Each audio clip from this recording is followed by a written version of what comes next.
allowed the two children to have the budget every year. It's okay. Off your mind. It's okay. She Off your mind. like me. Chai! Now wow, people wey suppose talk truth to power don't off mic.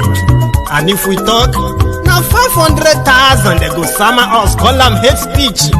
But fear not, Maiyegun don't come. Him go torchlight every corner, nooks and cranny of all these bad people where they spoil our country.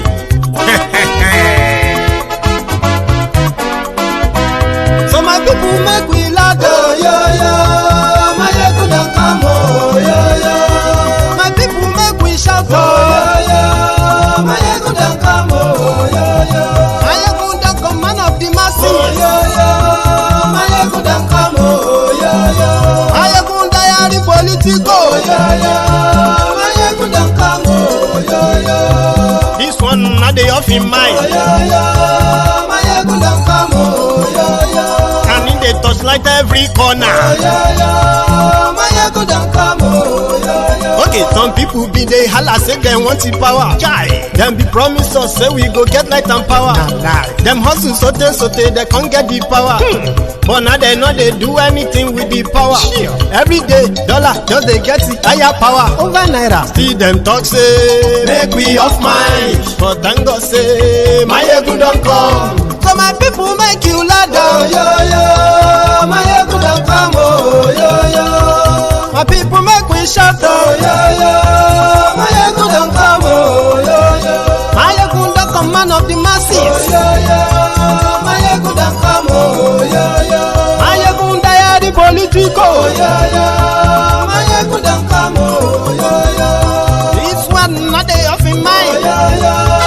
Maiyegun don't come, oh, yo yo. Person where they do evil, no one make person talk.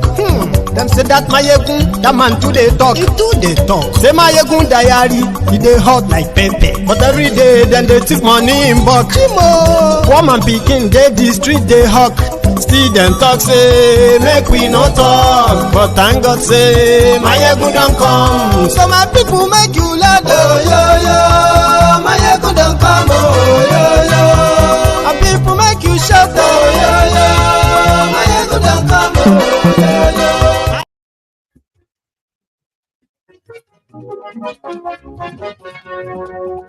Hello there. Maiyegun làwa mọ̀, làmọ̀ tó lódodo.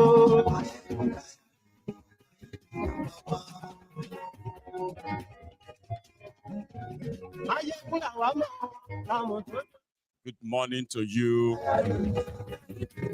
Good afternoon to you. And good evening to you from wherever you are watching or joining me from. It is Maiyegun, your midday program. Thank you so much for joining me. It is Maiyegun Live. Read the caption of the broadcast, the description of the broadcast, and share it if you can.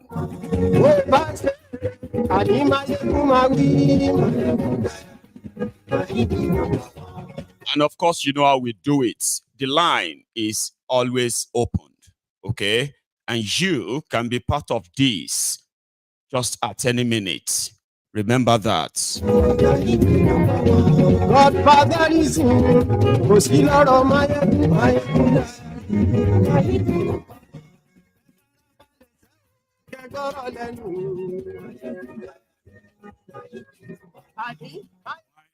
We were here talking about the Okwama people, as well as the people of Bayelsa that got killed by the Nigerian military, Nigerian army, precisely Nigerian army. The terrorists, they were busy having a field day in Niger State. Yes. I'm here tonight. Lórí Facebook.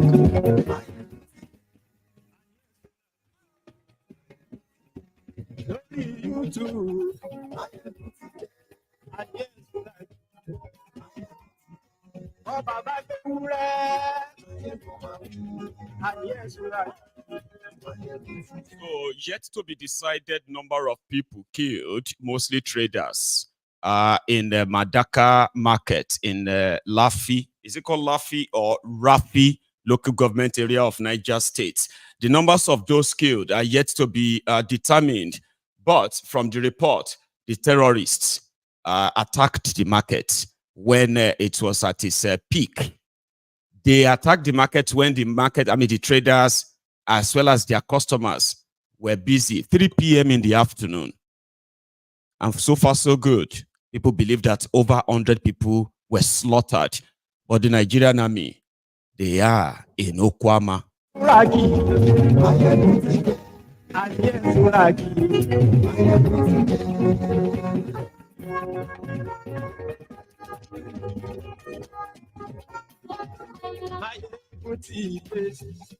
So yes, Motide. So good morning to you once again. Good afternoon to you, and then a good evening to you. I bet some of you are just starting your day, in some part of the world, while others are already wrapping up their day. Others are still in the midday, like us here in the UK, where we are pretty much like just a little bit over the midday. So thank you so much for joining me. And if you have read the caption of the broadcast, the description as instructed or advised, then we can start.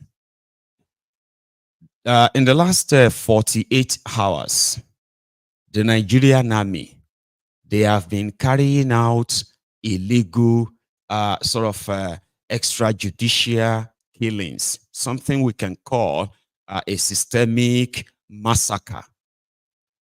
And the story behind, and this is because of the slain 16 soldiers at Okwama. Tifnumbu initially said they gave the military the authority, the full authority. That's what the circular said. Said, I give the military the full authority to do whatever they can and whatever they want in fishing out the killers of those soldiers.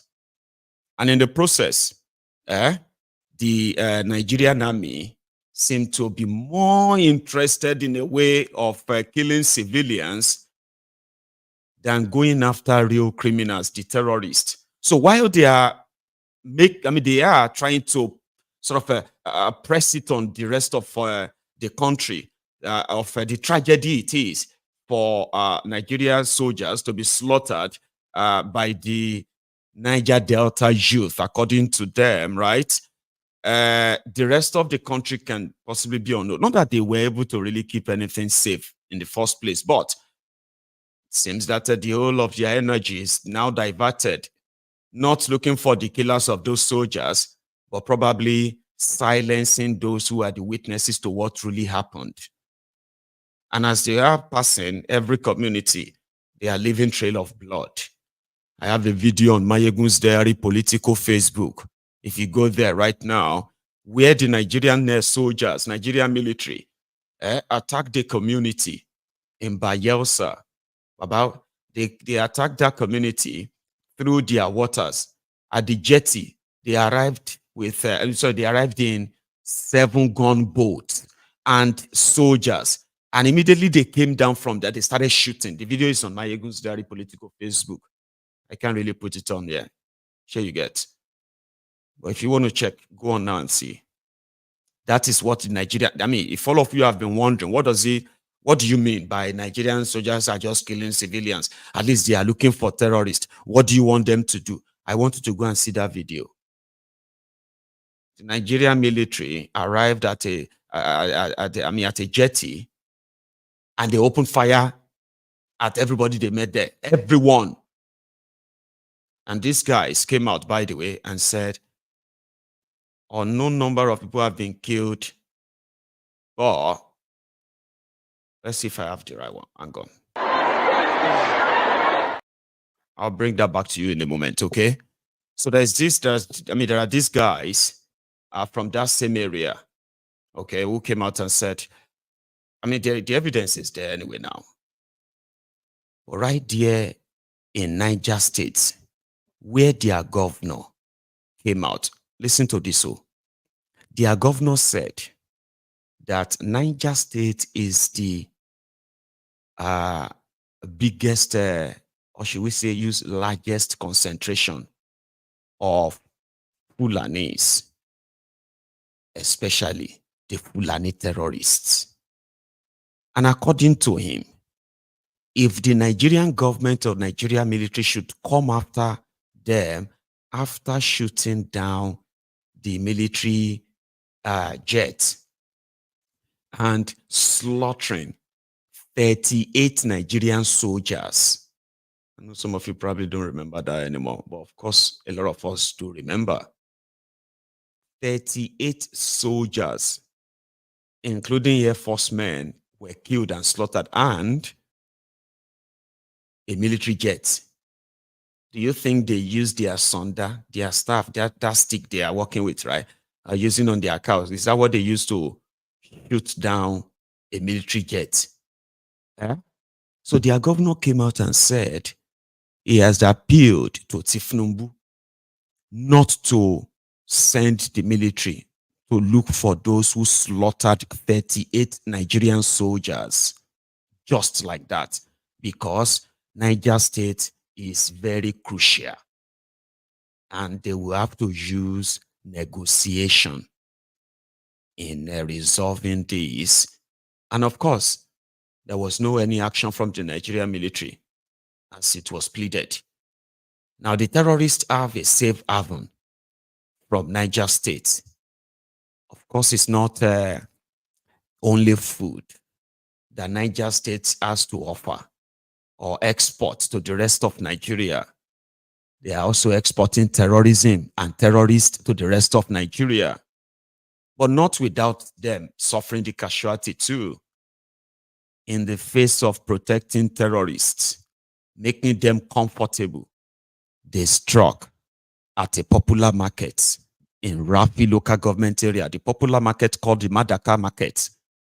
And the number of people slain or killed right now is yet to be ascertained. And it seems like everybody probably just pretend to be hearing it for the first time, or maybe second time, or it's like you are hearing it too much. It's like, they are dead, let's move on, kind of. You see those ones they killed today, and those they are still going to, those ones they killed yesterday, and those they are still going to kill today. And those that will die tomorrow. They are all victims of a failed system that some of you probably feels like it's a problem that will probably go away on its own, or maybe you pray your way out of it. A system that allows terrorists who are killing for no just reason, and the political criminals from that part continue to do their best to shield them. Tifnumbu came out to declare what we already knew: the terrorist sponsor in Nigeria. Then we are asking, what are you doing about it? Because we knew this like 7 years ago. Sheikh Osama bin Gumi came out and said Tifnumbu and his illegitimate government has no power. I don't know if some of you have actually, take your time to digest that statement, because it was very, very specific and, direct. Like, you do not have any power to declare anybody as a Boko Haram or terrorist sponsor in Nigeria. And PIM, when I say PIM, we know here I'm from the presidency, especially where the long throat on Ofunuga is so ready and always ready, right, to counter anything that pops out there against the illegitimated Tifnumbu's regime. So yeah, the region that will do everything to protect the terrorists, or the region that will make you feel comfortable enough that they've normalized it. To the point that a lot of you actually believe that it's the family business until you realize that in northern Nigeria is not safe. And for those who brought that upon them, the rest of Nigeria will not be safe. Terrorism is not going to spare anybody because of your tribe, religion, culture, or class. Now, people are beginning to understand that, okay, the reason why the terrorism can be exported to the rest of Nigeria and you can't really do anything, even Tifnubu can't really do anything in this case. I mean, right? Somebody came out and said, my state is the largest concentration and the population of Fulanis, who are, some of them are causing these problems. So let us talk to them. We talk to them. And we do not want the military to come because they do not want the military to come and raid their communities. When military or soldiers are killed, they do not want the treatment whereby the people of such community where Nigerian soldiers are killed, they will be held responsible for the death of those soldiers. That is a rule for the South. The rule for the South, which is, if you dare touch soldier, your entire community will pay for it, even if they have no clue, no idea what probably transpired. And the terrorists feel comfortable, don't they? They are very comfortable that they are able to walk straight. And this constantly happens, right? The same way they have normalized kidnappings. Here you get, they have kidnapped 200 people. These people, man, this country. Now God go save them. Do you have a code Enikins? Somebody will date here or will say like, oh, they have just killed about 150 people in Sokoto, this and that. Say, this country, this country. Sorry, is your 33 code? They say, yeah, it's code. Do you have Asun? All right, give me 133 and Asun. Now only God go save this country because I'm so worried. Where are we going in this country? Yeah, these are the people who pretty much don't really, because they've normalized it. It's like, Maiyegun, what do you want us to do? That is the silliest question, the most of it that people ask me all the time. And it is pretty much like, well, what do you want? What do you want us to do? Until when it happens to somebody closer to them, and then you begin to hear, we need to break up this country. This is a useless country. You hear this country is. That is when it happens to them. Suddenly they will have the solution. We need to break up this useless country. What kind of a country is this? What kind of a country is it? Okay, now let's do it. Let's break it. I know. I'm just joking. I don't know how to break it. Come on, man. So the point I'm trying to make here is that we can all pretend and normalize it and pretend that it is not really happening until it happens to, or it happens in our communities. We can, in fact, even wish that the compromised military in Nigeria, now their job is to detect crime and stop it. And everybody is given their own role accordingly. Now, Nigeria military, Nigeria military, Nigeria custom, Nigeria defense, Nigeria police, Nigeria DSS, Nigeria NIA, Nigeria DIA, Nigeria NSCDC, Nigeria waiting again, vigilante, Nigeria JTF. Like all this, they all have one single job of keeping us safe. Unfortunately, they have kept us more unsafe. Me, I keep praising it here, okay, that the criminals in charge of Nigeria is an entire system, an establishment. And when you talk about establishment, it is beyond just government. It involves all kinds of characters, groups, and all of that. And somehow, the system wired it in a way that they can function in a dysfunctional system. Let me give you an example. Nigeria is a dysfunctional system whereby the military, who are supposed to be called when there is some external threats, or when the internal security is at jeopardy and the police could no longer contain it, then they will bring in the military to quell it and all of that stuff, okay? And once they are done, they go back to where they are always, waiting and keeping their ego high, training all year long, getting this and all that training. We say, but then you have the customs. The job of the customs are to not just collect tariff, collect money and generate only. They should be interested in the quality of what is brought into Nigeria, which is to the people inside Nigeria, what you are going to consume. Now, they should be more interested in what goes out of Nigeria in the form of exports, because that is what will speak of Nigeria in their, when they get to their destination, the job of custom, no more, no less. Immigration.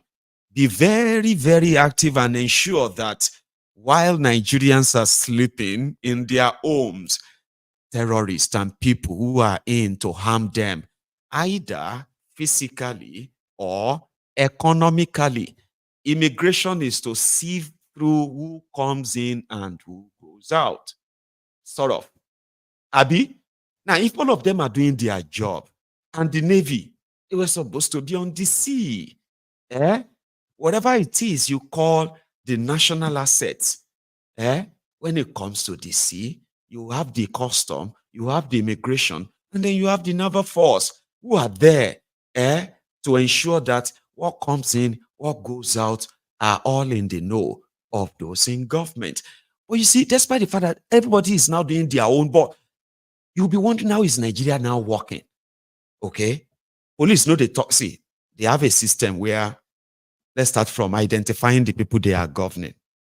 Don't mind me that I'm actually like widening the net here, or just keep following this, right? So let's start from, I'm talking about a system that is so dysfunctional, but still functional. Okay? You know, Nigerian system is so dysfunctional. Abi, nothing really works. But yet, every day, they still open shop and they still pretend in a way that it is a working system. You see police that will still dress as a policeman. You see a soldier still dress up as a soldier. You still see an immigration officer, custom officer, all of them dress up. DSS, NIA, and the rest of them, right? Dress up as if to say they are going to do their job, all right? But they are not. Now, talking about data and the use of information to prevent, for example, the system, all these agencies, right? They are to provide data, information that will help the entire country and the entire system to run the country. Okay, for example, what kind of things contraband are they bringing into the country? Who are those responsible? How many of them have been convicted or jailed? All this data will help the system to plan, on how to handle such in the future, even if it becomes larger. Now, so they have data where they have BVN, NIN, CNN, MTN, BPN, thumbprint, biometric, this and that. All of this just to take the details of their citizens in order to make sure that they know who and who are Nigerians or living in Nigeria. This data, you can use them to plan for those who get job, those who have job or who don't have job, those who don't have job but they know how to drive. You know what I mean? Like, you can use all this data to sharp plan if all these people are talking to themselves. And they are supposed to be data that you can actually go to a central pool and pull it out. Like, if the DSS, if they are looking for one information now, they can go to the central pool with the clearance, and they'll get it. If the police is looking for anything now, they will just put your NIN, and everything will come out. If you need to renew your driver license, you don't need to go and do thumbprint and all of that again. All they have to do, the vehicle registration agency or driver license, whatever, right? They will just be like, and just put it there and send you your new card. But they know they talk to themselves. Police will collect your data. It doesn't mean that they have it or they are keeping it per se. The DSS and the like that. So every now and then, they will bring up another thing. We need to do another verification this, verification that. And because they know they talk to themselves, before you get a SIM card in Nigeria, you will need to go and do biometric. You need to go and do some registration and all of that. Use your national insurance number, NIN, Abinko. So when you use all of that, that's when you can have a SIM card. So that the security agencies can know who owns a SIM card if they use it to commit any crime or so. But in that same system, it works if you are saying something about politicians or government.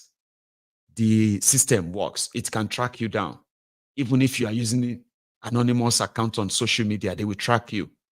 But the same system doesn't work in tracking terrorists that are communicating with the family of their victims, negotiating for ransom. It has never worked for them. Here you get now. So they now have that kind of a system where they know they talk to themselves. Because it is a rotten system, the custom officers who are supposed to be protecting the country from harmful, goods, chemicals, dangerous stuff from getting into Nigeria, either for consumption or for other use. The custom that are supposed to ensure of that, they are now the people who are the ringleaders in smuggling. A dysfunctional system. Now, in a dysfunctional system, the police that was supposed to be going after criminals, domestic, and all of that, including those who are maybe committing financial fraud, impersonation, kidnapping, extortion. Now, the same policemen will dress up, carry gun, begin to extort people on the road. They will kidnap you, take all the money in your bank, threaten to kill you if you don't give them your money. Same police, to the point that if armed robbers are pursuing you and you see police roadblock or checkpoint ahead, just go back to the armed robbers and let them rob you. Because you know something, the police, if you run to the police, they will rob you. Then they will now rope you. You see, rob and rope. They will first rob you, whatever you have. They will now rope you into a crime you didn't commit. They will tell you to write statements. Now, for you to get out of the problem, you will now have to be extorted, more or less like kidnap you. So you have to pay them. You see judges who dress every morning in their family houses or in their homes. Judges who dresses up and they are going to their own chamber only to get there and help the police that want to lock you up because you can't bribe them with whatever they are asking for. And since you can't bribe them, then they need to empty their cells. They have a handful of judges who help them send you to jail simply because you are just wandering. They found you walking on the streets. And that's it. You see, police not doing their job.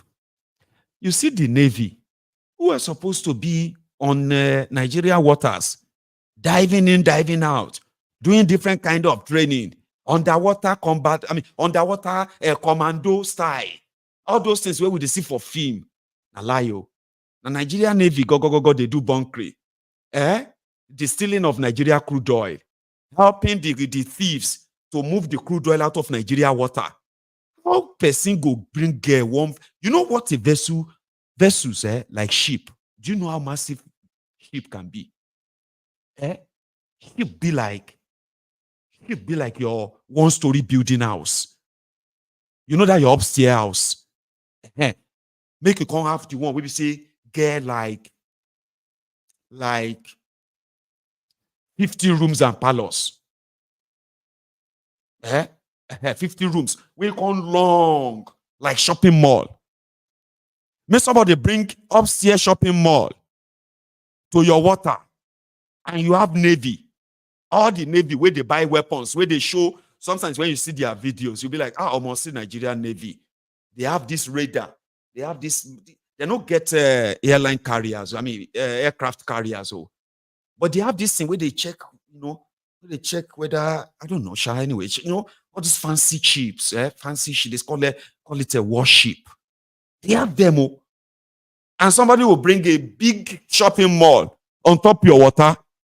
And they are still not detected because they are the ones doing it. To the point that now former militant where they also steal crude oil, even though they will disagree with you that how dare you say Niger Delta people are stealing crude oil? Is it not our oil? How can you say we are stealing our oil? Anyway, I mean, like, by their law in Nigeria, you are stealing it. Okay, because the crude oil is not your own. It is for Nigeria. Now only Zamfara gold for Zamfara. Maybe if you have gold, Bayelsa, Niger Delta, if you get gold, maybe that one are your own. But when it comes to oil, now Nigeria get time. Anyway, Shashe, you are stealing. That's what Tompolo and gang were doing. And wherever they couldn't steal the oil, they blow the pipeline and then, disrupt the oil production. Baba, the Nigerian Navy, can't they get arrested by Tompolo Navy in a dysfunctional country? Here you get. The result of all of this is being felt everywhere. But it's a dysfunctional place, but still functioning. You'll be like, how Nigeria still they function? When it's pretty much like everybody is just doing whatever they feel like. Yes, that's the new order. Order from above. The military, they are now mounting roadblock, collecting a bribe on the road, and they are now working special operation, protecting oil bunkerers, smugglers, and other criminals that is ready to pay. And terrorists are having field day, in most cases killing their colleagues as at when due, kind of. A dysfunctional country, but still, like, how? Electricity, no day. Healthcare, babu. Infrastructure, zero. All of this, but people still they wake up. Somebody said, you already wake up this morning, right? Like, why did you wake up so early this morning when you know that you don't have anything to eat? Instead of you to just stay in bed and pretend that you are still tired and you are still sleeping, wake up like around 12 or 1 o'clock. And then where you are still like, how you go be? If you can't see anything, chop around there 4, 5. That is you. So if anybody is now saying that I want dinner, I'll be like, I just said something. I don't think I think I'm still full. I'll wait till tomorrow. Everybody, they wake up early. Person will not get job, will not get anything. It's also waking up very early. To impress who? Maybe they talk say you be hardworking. Hardworking with what? Na shege hunger you they joke with. So a dysfunctional system that is still standing, and you're like, how? So let's say may God rest the soul. What do we say to the people that were slaughtered violently now? Can we say they should rest in peace? Can we honestly say, because they didn't die in peace? And right now, the terrorists that did this, they are back in their camp, celebrating, the fact that nobody came to their rescue. Not even a single response throughout the time that the place was attacked or was being attacked. No response from anywhere. So people just came back after they were gone just to pick up the dead and all of that. Like it's horrible. But we'll still kind of pray for them to rest in peace, Abi. They finally are at peace.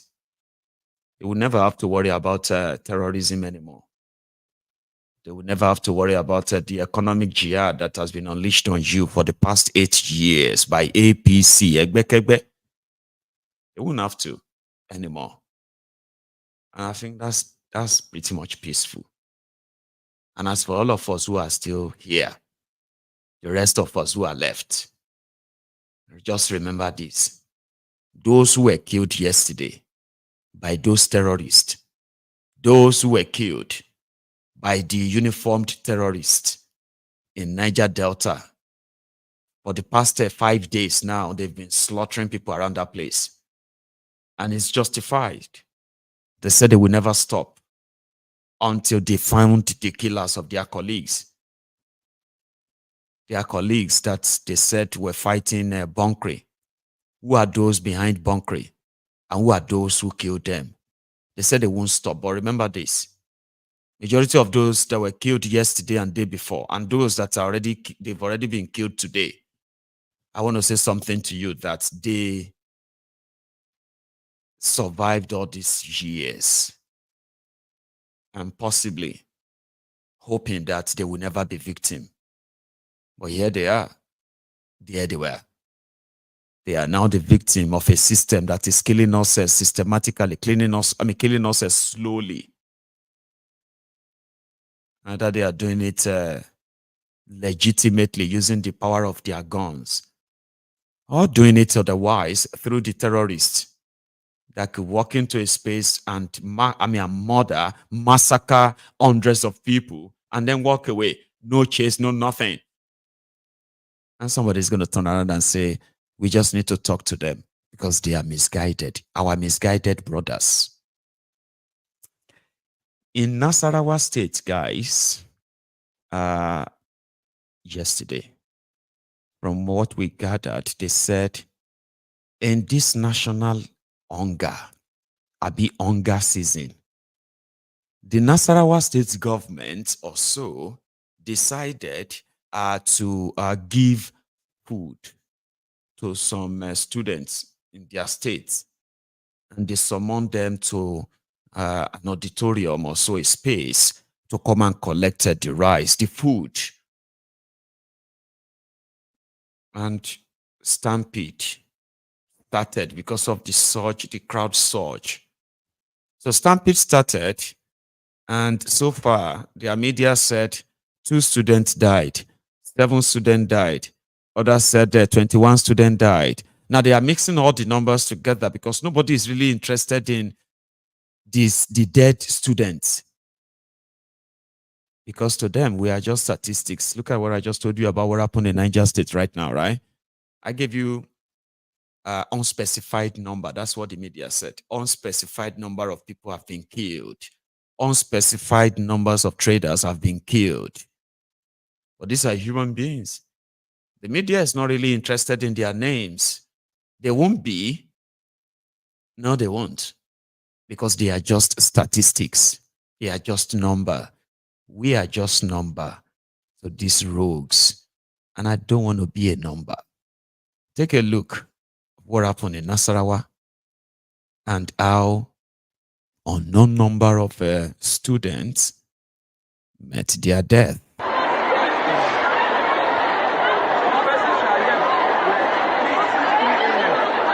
Some people sleep here. Some people sleep.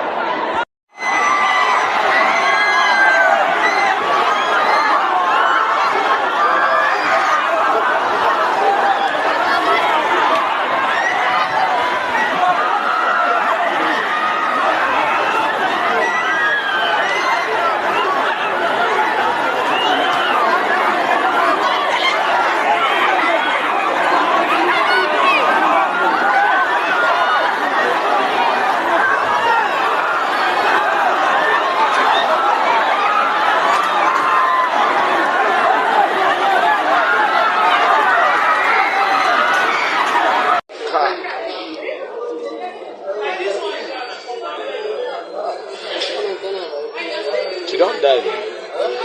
She don't die.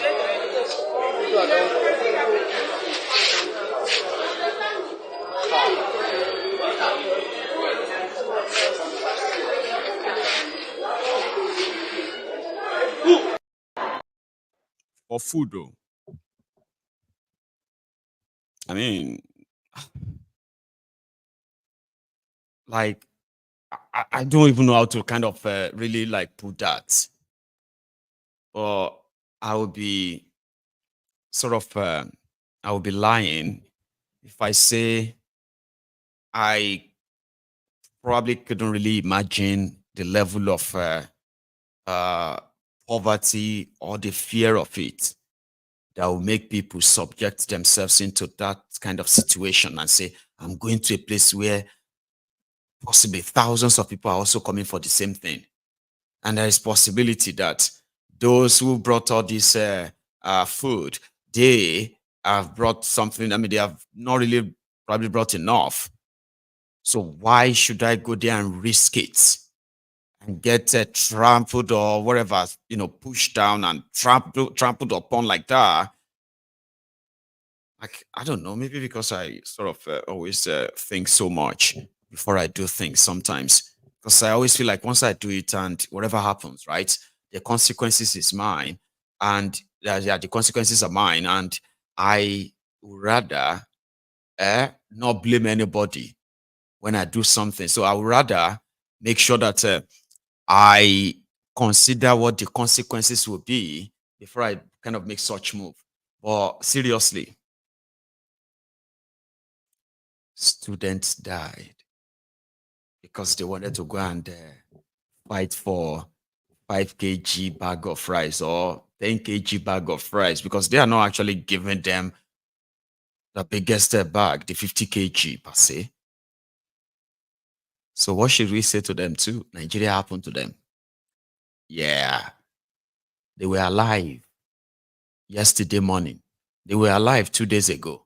They had dreams. They had aspirations. They have things like yourself too, like you do right now. As you have your dreams and you have all of that in your head, despite all the hardship, despite all of the whole wahala everywhere, you still wake up every day to kind of believe in your dream of what you want to do. Here you get. You have that dream. Nigeria is stealing your dream, and that is not enough. Nigeria is actually killing them by killing you. And it can happen anytime. That's the unfortunate thing. The system is rigged against you so bad that even at that, a lot of you are putting in so much effort, so much this just to kind of remain, to keep your head above water. Then you have dreams. Oh, I'm going to do this, I'm going to do that. And if not because of this country, I wanted to achieve. You have dreams. Those people had dreams too. They were students. They were students. They had dreams. Now, that is never going to happen because Nigeria has happened to them. It has knocked life out of them. And that's it. And that's why people say, the place you will meet the, what do you call it? The world unknown geniuses, the world best gynecologist, the best engineer, the best scientist, the best researcher in this or that, the best musician, the best vocalist, the best investigator, the best in everything that the world would have seen. You will see them in graveyards. These are beautiful ideas that were in incubation or in their own incubators, right? And the dreamer never lived to fulfill those dreams because something happened. They got killed, and that's it. And you never find out. When you kill a child, you have killed a generation. You know that. That's what they say. Oh. And that's why they say in everything, when adults are throwing their tantrums in their failure in this or that, protect the children. Because once you kill a child, you have killed a generation. Now, when you kill a child that is grown up, trained child, that is now in college or university, and something happens that they are violently killed, you lost more than a generation. You have lost, you've lost more than just a generation or so. You've lost more. And that's exactly what Nigeria is. Nigeria kill a youth, do everything to tame them, and then, continue to sort of bury them. Oh, you see all these young people, despite all of these roadblocks placed on your path, despite all of this they placed on our path. A lot of these young people are still creating the way out of it enough just to keep themselves up, just above water. But the system is not done with any of you. It's not done with any of us. And that's why we say, yesterday's survivors, they are the today's victims. All of us will go survive today now. Nobody all of us go survive tomorrow. People die all over the world. Naturally, people die for natural reasons, natural causes. But when your life is taken away in a rotten system where those who actually supervises the taking of your life in an unnatural way, nobody is held responsible. No, that's tough. If you ask me, now that these children, these school children, students, put it away, they are dead. So we will never know what they have to offer. To offer the world. What they have to offer Nigeria. If Nigeria was a country, just imagine the amount of people that have been slaughtered violently. And those that were slaughtered grievously too. Because there are so many people who died that shouldn't die. They died because they couldn't afford ordinary medical, medical care. And when you ask, how much is the care? There are many of them that are dying because of just $10, 20 pounds. There are many of them that could still be alive today. Just if they could probably pay $10 worth of medical care, $20, $100 medical care. If they could pay that, their loved ones could still be alive today. And those ones are dying slowly, like it's a train wreck in that place. But violently killed, when you are hale and healthy, you are fine, nothing is wrong with you. And then boom, boom, boom, boom, just like that. And those who did that, they will do it again. So that's what Nigeria does to you. And maybe that is why Dele Alakori Funrarai spoke to Kolu Tifnumbu that he wouldn't trust the Nigerian army, Nigerian police and the rest to help protect the Nigerian mines.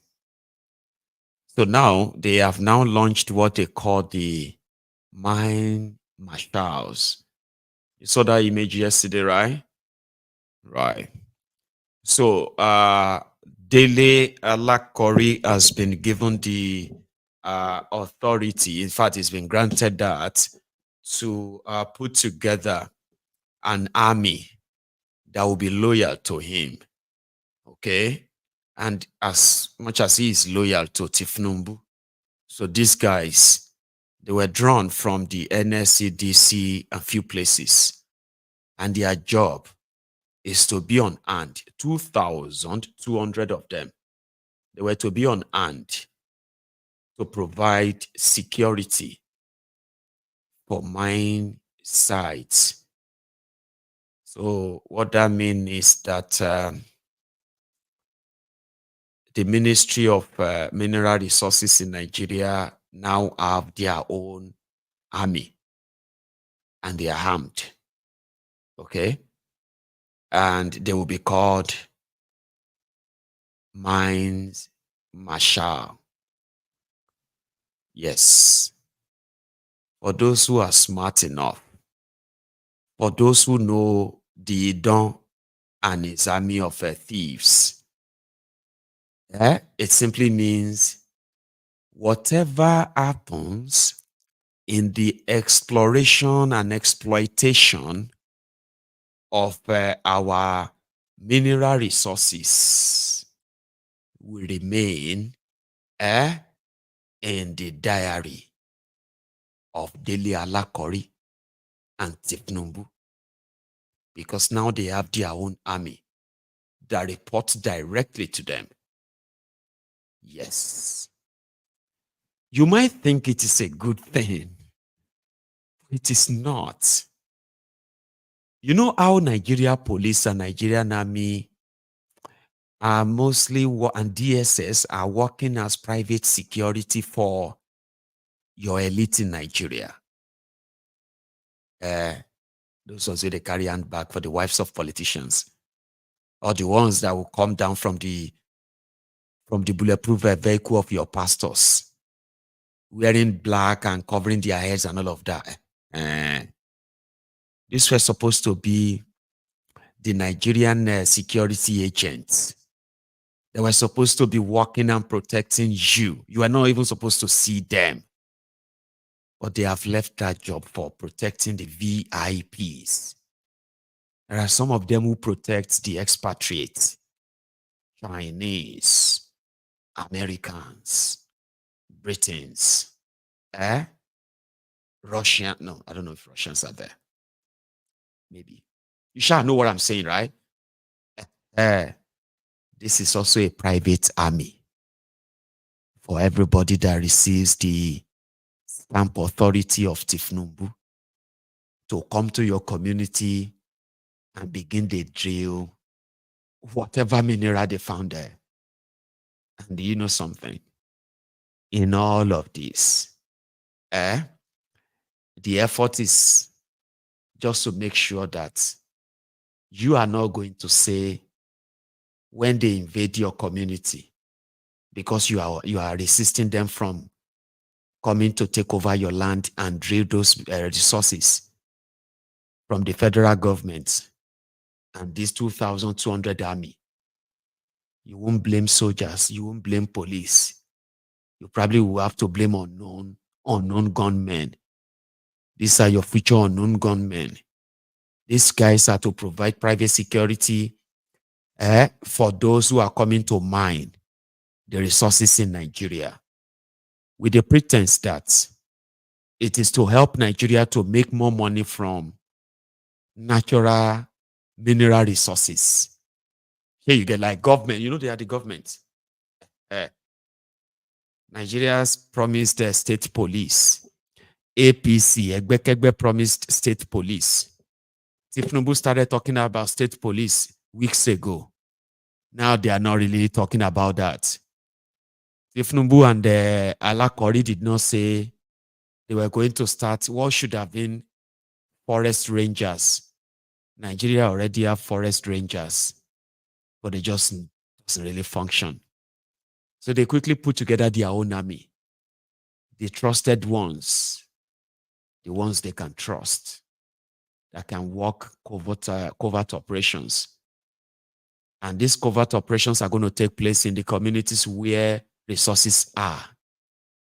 So if you dare in your community say the drilling is shaking your properties, they are drilling and all of that, an explosion is vibrating your houses, your farms are being destroyed because they want to extract something from the ground. These are the people that will tell you, back off. Back off now before we open fire on you. This area is now federal government area from the office of Dele Alake. And for those who probably, like I said, who are smart enough, you can tell that wahala go dey. It is just a matter of time. Share you get now. And according to Dele Alakori, they plan on increasing the number to, for currently 2,200. They plan on increasing this to over, I'm so sorry, dear, my caller. I have a caller there that I seem to have forgotten you. I didn't. I would rather just let you come on now, okay? They want to take the number to over 25,000 in 4 years. So some of you, the Agbadorians, this may actually be your calling, on the side, joke apart. Hello there. Hey, Maiyegun about how far? I am very well, Lord. Do you know that when I took the call, I was going to just finish what I was saying, but it took me No, another 5 minutes. it's okay. I actually You are, wanted you to finish. you I are wanted so to do. patient, Baba. I Thank wanted you. you to finish. I like what you're saying. It's good for you to finish what you're saying. Share you get. Thank you. Please. I have not called for a while because this is AY from London. AY. How are you doing, Remember, Baba? it was me that brought my daughter to Tinubu Woto. Remember? I remember, Baba. All right. Okay. Good. Nice one. Okay. Go on, Baba. Okay. It's very difficult to call in the night because everybody from the whole world is trying to reach and trying to put their own input. But it's sometimes this afternoon call is good. I know it's okay. so busy now. Let us. I really need to talk to you personally. So I've been trying to call you on your. I don't have another number or email. Okay. But after this call, please keep my number. Let us talk. I will. That's number one. Number two, Maiyegun, it is about time we face the reality. Look, we are wasting our resources and our time. We are faffing around. We're just ignorant people. We should stop being ignorant and let's put our words into action. You see, people respect people that hold on to their word. Me, I am a man of my word. I can face anybody. I'm not afraid of anybody. I am trained to the level I am now. I am trained to the level where I'm capable of holding a conversation with anybody, including Prime Minister of this country. I will hold a conversation. I will challenge him objectively. But I will never tell him I'm a Nigerian, because once you say you're a Nigerian, that is it. I am one person that I do not, and I am not proud to be a Nigerian. I don't tell people anywhere I'm Nigerian. As a matter of fact, I tell them I'm from Ghana or from Sierra Leone or wherever. I am not a Nigerian, but I'm an African. Yeah. But when it now comes to the rudiment of things like what we're facing now, Baba, it's time we stop talking. It's time we do the work. Now, this is where we start from. A sensible and civilized country will have accountability. One thing we lack in Nigeria is accountability. That's what has killed us to where we are. Now, people die every day in America, die every day in England. You know, gunshot, people open fire in the mall, you know, a bomb blast in Birmingham, in Manchester. People die, right? Serial killers kill people, kill them in the forest, they find their bodies. One thing that makes a country like this sane is that there's accountability for every human being. So there is a data that is putting together. They have their system. Unfortunately, we don't have that system. Maiyegun, you can be that system. Because you have information that you are gathering together. But you gather the information, you talk about it afternoon and night. Next day, we talk about another one. I spoke 3 weeks or 4 weeks ago, and I asked you a question. Maiyegun, do we have a number of dead people since January till now? Nobody is keeping this data. Do we have the exact number of people that died from Boko Haram in Buhari's time, from the minute Buhari entered to the day Buhari left? So we can paste it in the world. Let the whole world know what these people are doing. They just know that people are dying. Okay, people are dying in Ogoloma. How many people have died?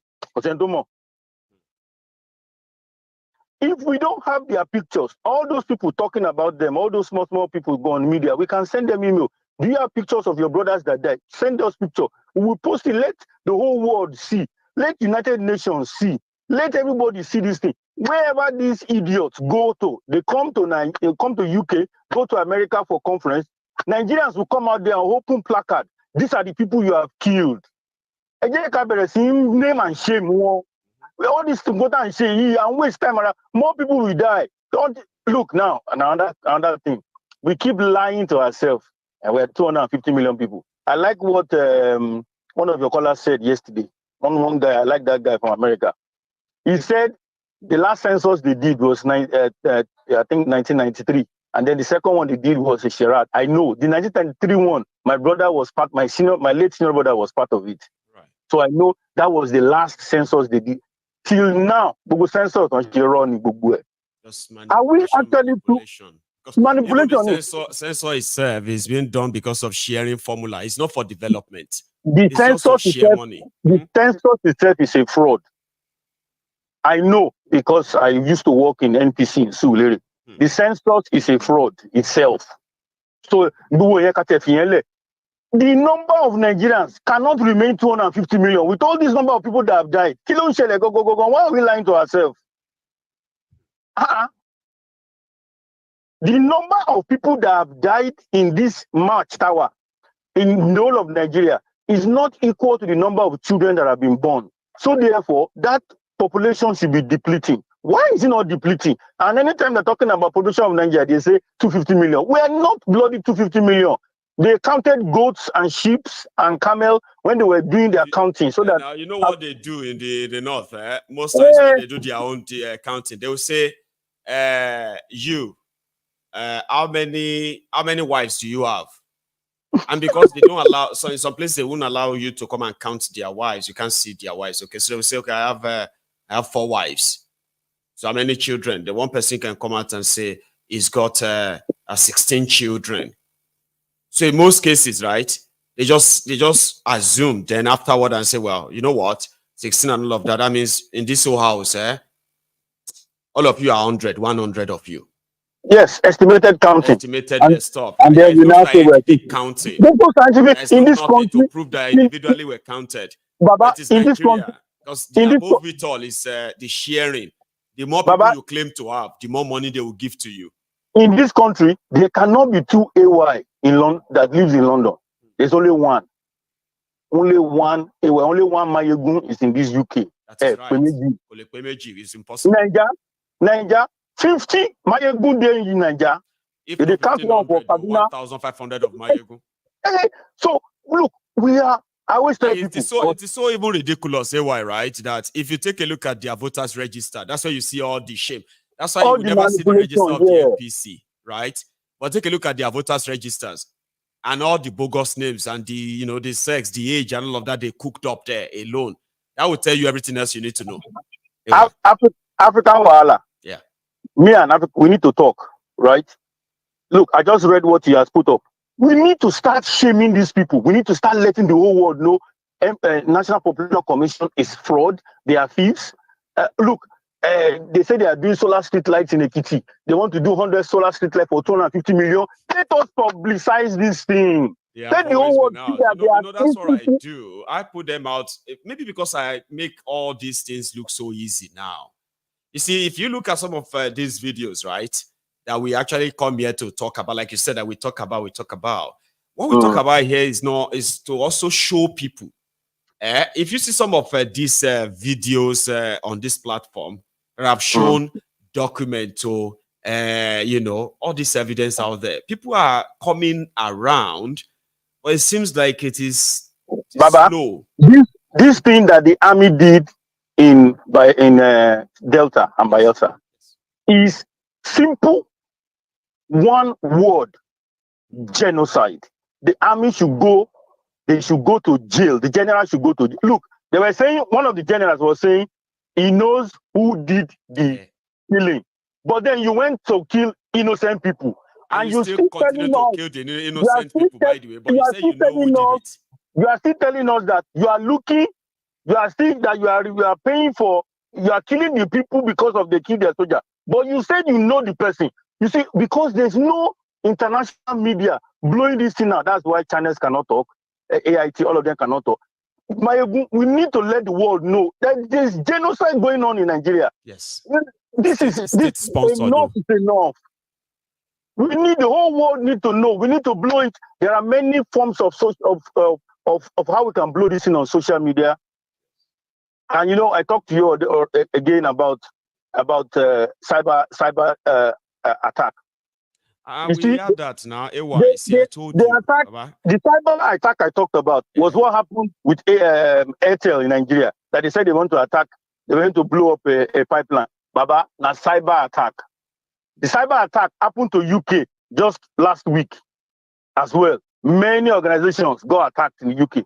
Look, this thing is big. If we want to shut down this country, we know what to do. Let's do this thing quick. Let the whole world know that the people behind these things are criminals. They are criminals, and they are getting away. They are getting away. They are getting away with murder. Innocent people are dying. You are right. So if people claim to be hackers, for example, why? They claim to be hackers, and they could hack into anything and all of that. But yet, you are watching the criminals, career criminals, destroy the lives, the sweat, the labor of innocent people. And you're hacking and all of that couldn't even try and teach them something. Baba, because after when we meet in Scotland, when we all meet in Scotland, that's when we need to start having some conversations. But in the meantime, let us start this conversation and let's move this to the next level. You are the only media organization that is saying the truth the way it is. Look, when there was war in Iraq and Afghanistan, when there was war in Libya, there were other media streams that were telling the world the alternative version to CNN and BBC. And that's why, till today, there's still inquiry going on in England about what happened in Afghanistan. There's still inquiry going on. They're still investigating what happened in that country. Yeah, we need to meet in August. So there is a Yoruba Union conference or convention or summit, whatever we'll give to it, okay? So we expect that we should come up with something by the end of this month, which is pretty much like just a week away. So we should come up with something, a prototype of what we intend to do, and we have to put the cost out there too. So we will work something out. It is time for people to actually really meet physically and discuss these things physically. You know what I mean? And before then, it is time the whole world begin to realize that there is genocide going on in Nigeria. Nigeria is the most populous African country in the world. There is genocide going on in Nigeria. We need the world to know. Everybody is keeping quiet about this. We should not keep quiet. People are dying in Nigeria under the auspices and the eye of the Nigerian government, specifically directed by Nigerian President Tinubu and his boys. Look at this idiot that is this one that is gathering. Our rights are local to fish mine and steel. Mine marshals. How can you give civilians weapons? Can we ask them, where did they get the weapon they gave these people? Who authorized the weapon? Where did they buy it from? I used to be in the army. You don't just carry weapon anyhow. Who trained them? And they are carrying weapon. You a civilian wearing agbada, wearing native. They are saluting you. Are you an officer? They do salute for you. Oga, what's going on? People should start talking that this is wrong. We can't continue to keep quiet. Let the real people start. Let's stop all these things. We're playing around danger. Because whether we like it or not, when the big boom happens, we will not be talking when we're talking like this anymore. We'll be counting dead people. That is what one true emperor. Is that true emperor that said it yesterday that he believes that there should be a big bang theory, or somebody said it anyway. So, Baba, thank you so much, AY. No problem. Let me let other people talk. That is right, sir. Okay, thank you very much. We need to talk after this, please. Yeah, I'm going to try and keep in touch. Now that I'm glad you called back again to rejig my memory, because I would have been searching for you like, I remember one person who called me about this. I really, really, really need to have you, Baba. So you have a good one, okay? So that's the AY there, ladies and gentlemen. The line is open. The number is on your screen. If you want to be part of it, all you have to do is, you see, the number is, you can use the WhatsApp, you can use hang on, no, I have a caller. Hello there. Hello. Hello, sir. How are you? Hello, Mr. Maiyegun. Yes, sir. You might need to move away from the broadcast. I can hear you loud and clear, okay? So the broadcast is service delayed, so you need to mute it so that we can talk.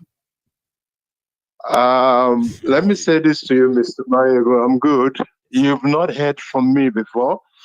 You don't know me. And I cannot actually disclose my name to you. That's fine by me. For some reasons. I have always been trying to follow your program for the past 3 months now. Oh. And I have tried mostly in the night, as from 23 o'clock Switzerland time, to get in touch with you. But your line is always busy. I know, especially at night. I want to say congratulations to you. Thank you. But you're talking to someone that, how will I say this to you? I would love to invite you. You have to sit down with some people. Let me just put it like that. I am not someone that wants to call you to talk about the country. Because there is nothing to talk about. Many of your callers, they talk, they discuss, they talk about the problem. I used to say it's a typical Nigerian. Actually, you're talking to the people that moved the motion during the Babangida Moscow regime from the University of Benin, Ubawa. Right. And during that period of time, the caucus are still around, but we are spread all over the world. We are no longer young, but we have made it for ourselves. Let me make it like that. And the Nigerian process is a process that we think that sometimes, you know, there is a parable that you said, the food where you cook, you must eat it and enjoy it. We have watched the situation. We have monitored this for almost 5 years now. And we see the reoccurrence that is going on the ground in the Nigerian mafia. You call it Liejiriya. I love that word, Liejiriya. You call it Liejiriya mafia zone. But you know, the Liejiriya mafia zone is just a typical black man trying as much as possible to panic the unharmed humans in Nigeria. Whether you have the military or you have the civilian, it is a complete bunch of nonsense. Specifically, I am from Delta State. Bless you. It was called Bender State when we were leaving the country. I left Nigeria during the 88, 89. Wow. Immediately after that period of time, we dispersed ourselves. We did not go through flight for some reasons, for your information. I mean, you are talking to guys. I could recall what it was like back then anyway. So yeah. You understand what I'm trying to say? But yeah, it's nostalgic. But you know, there is something we have to do. Before we say goodbye from this world that we are living, yes, Nigeria must, there is no Nigeria right from time. That is why I like your program. I like the way you describe Nigeria. Do you understand me, Mr. Maiyegun? Loud and clear. I love the way you describe Nigeria, but I just want you to know that you are the one talking, but there are things going on the ground. But we love it so. We love it so. There is some things that is going to happen. Some people are saying, when is the trumpet going to blow? It has already been blown. Your callers, they are calling and they're saying, what are we going to do? What are we going to do something? There's going to be an invasion. Absolutely, it's going to be there. But the something is this. There is no way we are going to avoid the casualties. There is no way that can be avoided. No. And the problem now is this. We want to invite you for some reasons. You are not going to meet the people or know their names until you come on ground. I'm not even going to tell you where the meeting is going to be on. Right.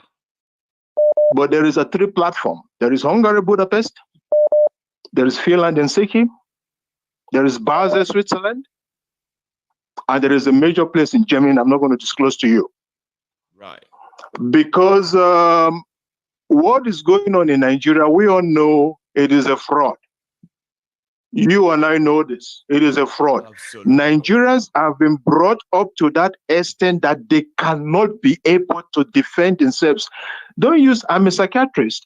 Don't use the word like they are not tired enough. They cannot be, there is no stimulant from the Niger Delta. In those days, we remember when Brigadier General Maiyegun wanted to land Ekoma. We call it Bende State University and Bruce Ali University Ekoma then. Right. The student from Bensu had a grenade in his hand. If he land his chopper, we bomb the chopper. Wow. I mean, it was on ground. His General Brigadier Husseini was the former military governor before you have Johnny Nyenga. Do you understand what I mean? Benin City is known, listen to me, Benin City is known to pioneer Nigeria forward, not Lagos, Benin City, the former capital of Bende State. To be precise, from the University of Benin Ubowo. There was the period of time that they have to import military men from Gongola. We saw them. From Gongola State down to Benin City. It was not the Anini Saga. I'm not talking about the Anini Saga. I'm talking about Babangida must go. I mean, it was Babangida must go. It was an era that I believe further radicalized so many students at the time to know that, listen, this to survive Nigeria is not going to be about how well educated you are or how well you did in your academic, but how much you are able to fight the oppression waiting for you out there. Like students were like, they were soldiers too. So I kind of remember that era. You know, if you are not strong enough, go on, sir. That era is not gone. That era is on the ground. The era where you know that you are dealing with people that could just shoot and kill you right away, but yet you still went ahead. That is it. And still face them and that say, is it. now do it. Like they were like giving a military ultimatum. They will give soldiers. That is good. If you cross that line, there will be what? I remember those days. So you think those days can be back again? The days are not gone, Mr. Mario. And you, the old soldiers, you are not actually like a hanging boot for real. No. The old days are not gone, Mr. Mario. Wow. The old days are old men. Not really old men in their 50s, in their 60s at the moment. I mean, like soldiers, you know, they say once you are a soldier, you always be. And especially if you are the soldier of, you know, what they say, soldier of liberations to start with, right? You will never be comfortable around there. It will never. It must happen. It must happen. It must happen. And there will not be election in Nigeria 2027. That I can tell you. There is no election in Nigeria. Like they can't. Somebody. They wanted to make the strike. They wanted to make the strike. They wanted to make the strike. The strike wanted to happen on the May 29th. Right. But for some reasons, there was somebody that was trying as much as possible. There's somebody that's going to be injured, and if possible, killed.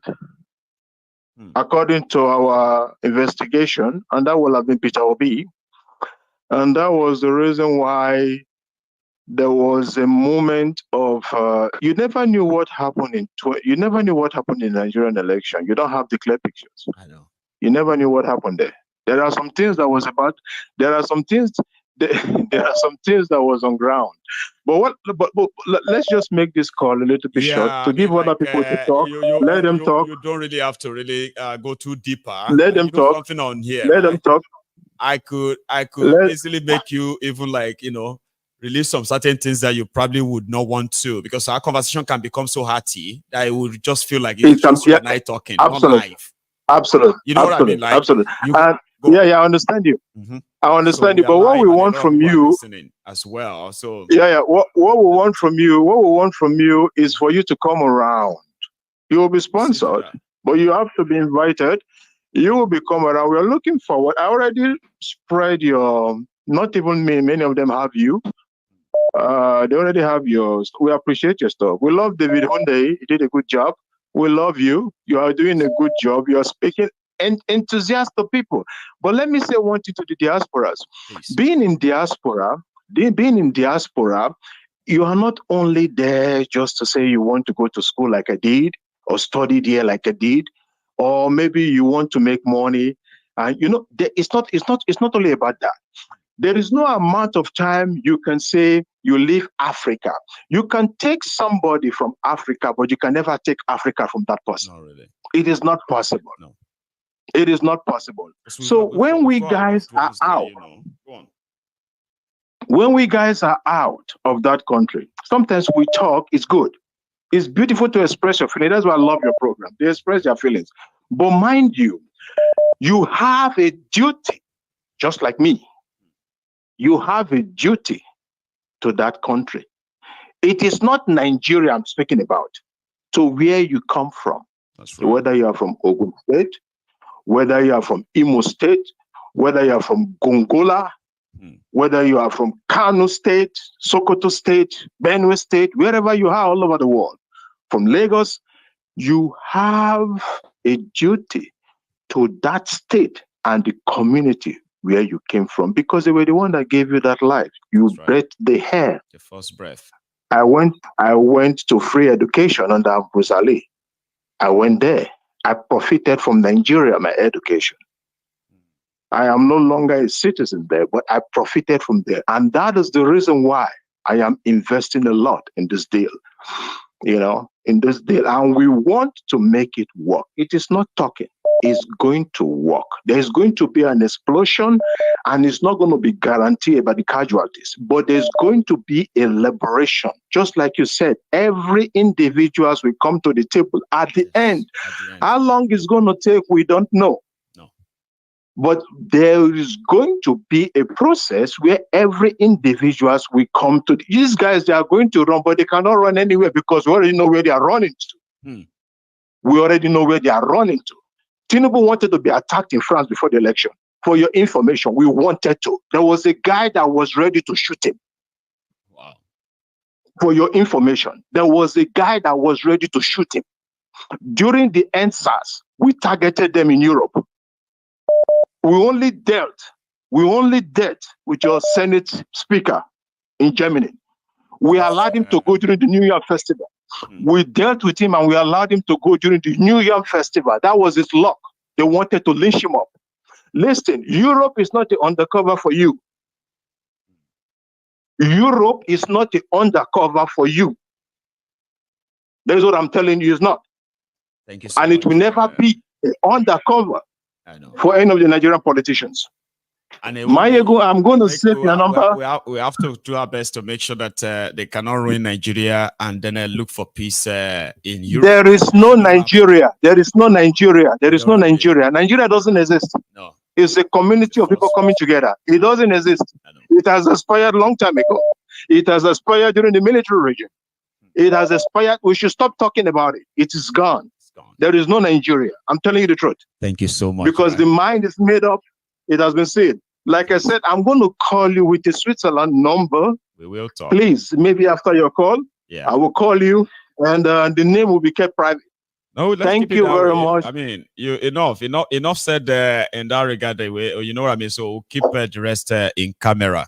God bless you so much. Thank you very much. Thank you very much, Mr. Maiyegun. You have a good one. Bless you. Thank you so much. So that's that's a good one. And sometimes I feel like we are in the world where we cannot in any way pretend that for good to defeat evil, that you won't have to learn the way how evil survives.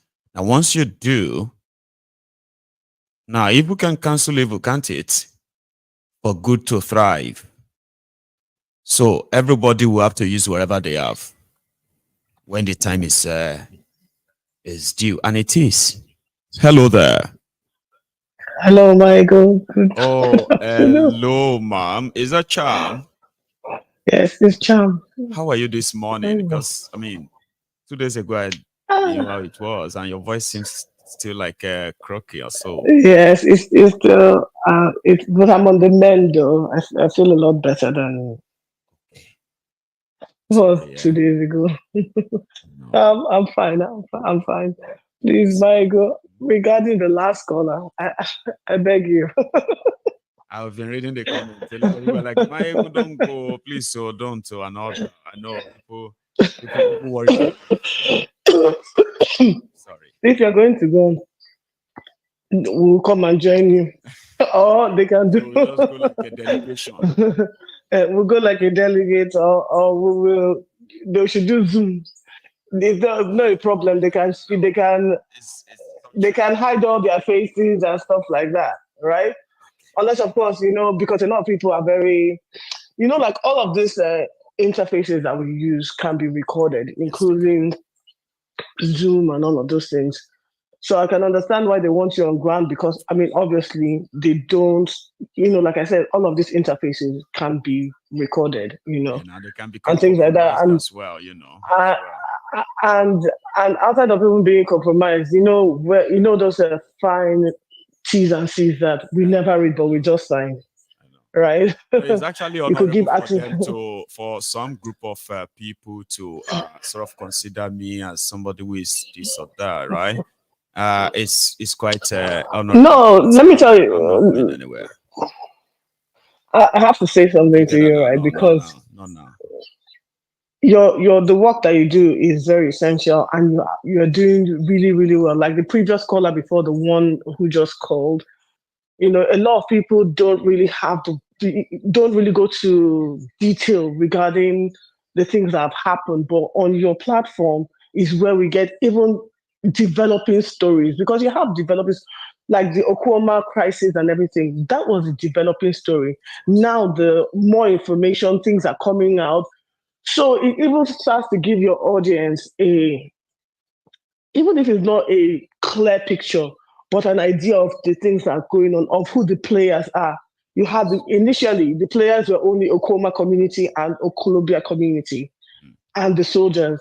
But now we have Tompolo and his men. Yes. And the generals and things like that. And then we have the element of oil bunkering. So we now know that it's not that whole piece. It's not a straightforward story of they walk into a place, peace meeting, and they ambush them. No, it wasn't all that anymore. No. There's it's a bit more. It's a bit more layered now. Yes. So now we know some players. We know there are some players now, and we are talking about questions that we didn't have a few days ago. Exactly. When they bombarded us with that news, 16 soldiers killed. You're right. And they kept on running with that news. 16 soldiers, trying to get people, to look away, right? But unfortunately for them, and I think because of the advent of social media, the ones who were in the bush were putting their stories out there. And the more people started asking questions, we now heard about Tompolo, so we now know that there's more to the story than what has been shared out there. And it's a good thing. It's like you're like a dog with a bone. You're not letting go. You want to get more because it's good for, like you said, for history. Yes. For the records, we need to know exactly what happened in Tompolo. Sorry, in Okoma community. Right. Now, there are a couple of things that occurred to me even like past couple of days that I listened to the program was that, sometimes, a lot of us call in and we say, oh, we know Nigeria is going to break. We know that the inevitable is going to happen. The inevitable is going to happen eventually, right? But sometimes you have to have pause. And when you hear this whole Tompolo element inside there, Buhari was paying him 4.2 billion every month, you said, right? Yes. To protect the pipelines and everything. The pipeline, the waterways. The pipeline, the waterways and things like that, so that we can have oil and whatever. So see, Cham, sorry to cut you there, okay, before you continue, right? Yeah. For our listeners, this is not just somebody that they say, oh yeah, take money, no. This guy has patrol ship versus that he uses to actually work like Navy. Do you understand? It's got patrol boats, speed boats that could chase and go after. It's got tools that they bought in the name of the government of Nigeria, but for Tompolo. I'm talking about high-grade security equipment that you could only find in the military or in the Navy. It was allowed to bring them in, and is currently running them in that Niger Delta as we speak. Or continue. Okay, so anyone who hears that will see what the problem can be in the event that a country like Nigeria explodes.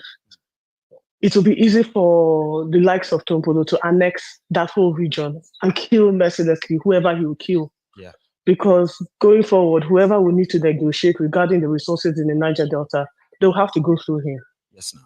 So that is a problem for any explosion that will happen in the country, because even the people in the community are too weak to fight for the. I won't even call them weak, but who knows who wants to sign themselves for death, because that is, you're signing yourself up to die. The state governor is not allowed to come to the area. So who are you? Can you imagine the state governor, who should be the chief commanding officer of his own state, is not even allowed to come there? Then who are you to come and fight them? And then you don't even have the weaponry to actually challenge these people. So I just want our audience to see the problem that we're going to have in the Niger Delta. This is not just, for the emancipation of Biafra land and things like that, because that is one element, but we're going to have major problems. And these are the things that I want us to start to talk about and how to address it. Do you understand? And talking about it is just to get us thinking about it too. Because if a lot of us are thinking about it, and we begin to understand the consequences of some of this, or the end goal of some of this, and we know they are not palliative, they are like, oh my God, is that what will happen? Yes, that's what will happen. Then we should do everything. Yeah, exactly. Now, that's why we need to talk about it. That's why we need to talk about it. And the problems that we have with regards to Nigeria breaking up and not ending up like Venezuela, or even was Haiti. Or South Sudan. Yeah, or South Sudan even, right? Because it's not going to be that, amicable split. People want to control the resources. People who have always, it's like, you're telling Tompolo to stop collecting 4.2 billion every month. Are you joking? He's already used to that lifestyle. And once he sees a crack, by the way, once he sees a crack, Tompolo may even declare Niger Delta Republic and wage war against Nigeria. And nobody is looking into that yet. And nobody, exactly, I know. Nobody, and he has been armed enough. Yes. Now, and this, I can tie this into what Remy Tinubu was saying yesterday regarding the people like you and me who live in the diaspora. While she is, turning up her nose against the people who have left the country and moved to the Western countries or any country where they can thrive and live, right? What she fails to understand is that is an indictment on APC government, that you have continuously provided poor governance, right? Mm-hmm. To the point that you are not able to provide a means of livelihood for your own people, such that they have taken that alternative to go and do even menial jobs and progress in those menial jobs and provide a life for themselves, for their children, for their generations to come, because you failed. Your government failed and continues to fail and will continue to fail because you don't have the intellectual capacity. Neither do you have the, not only the intellectual capacity, the political will, you don't have the competency, and according to, you don't have the three C's, competency, capability, and to do anything. So yes, your people will continue to live. And shame on you, Remy Tinubu, shame on you and shame on your government, shame on anyone affiliated to do, shame on you and all your allies, right? Because you made that happen, right? She thinks it's a thing, right?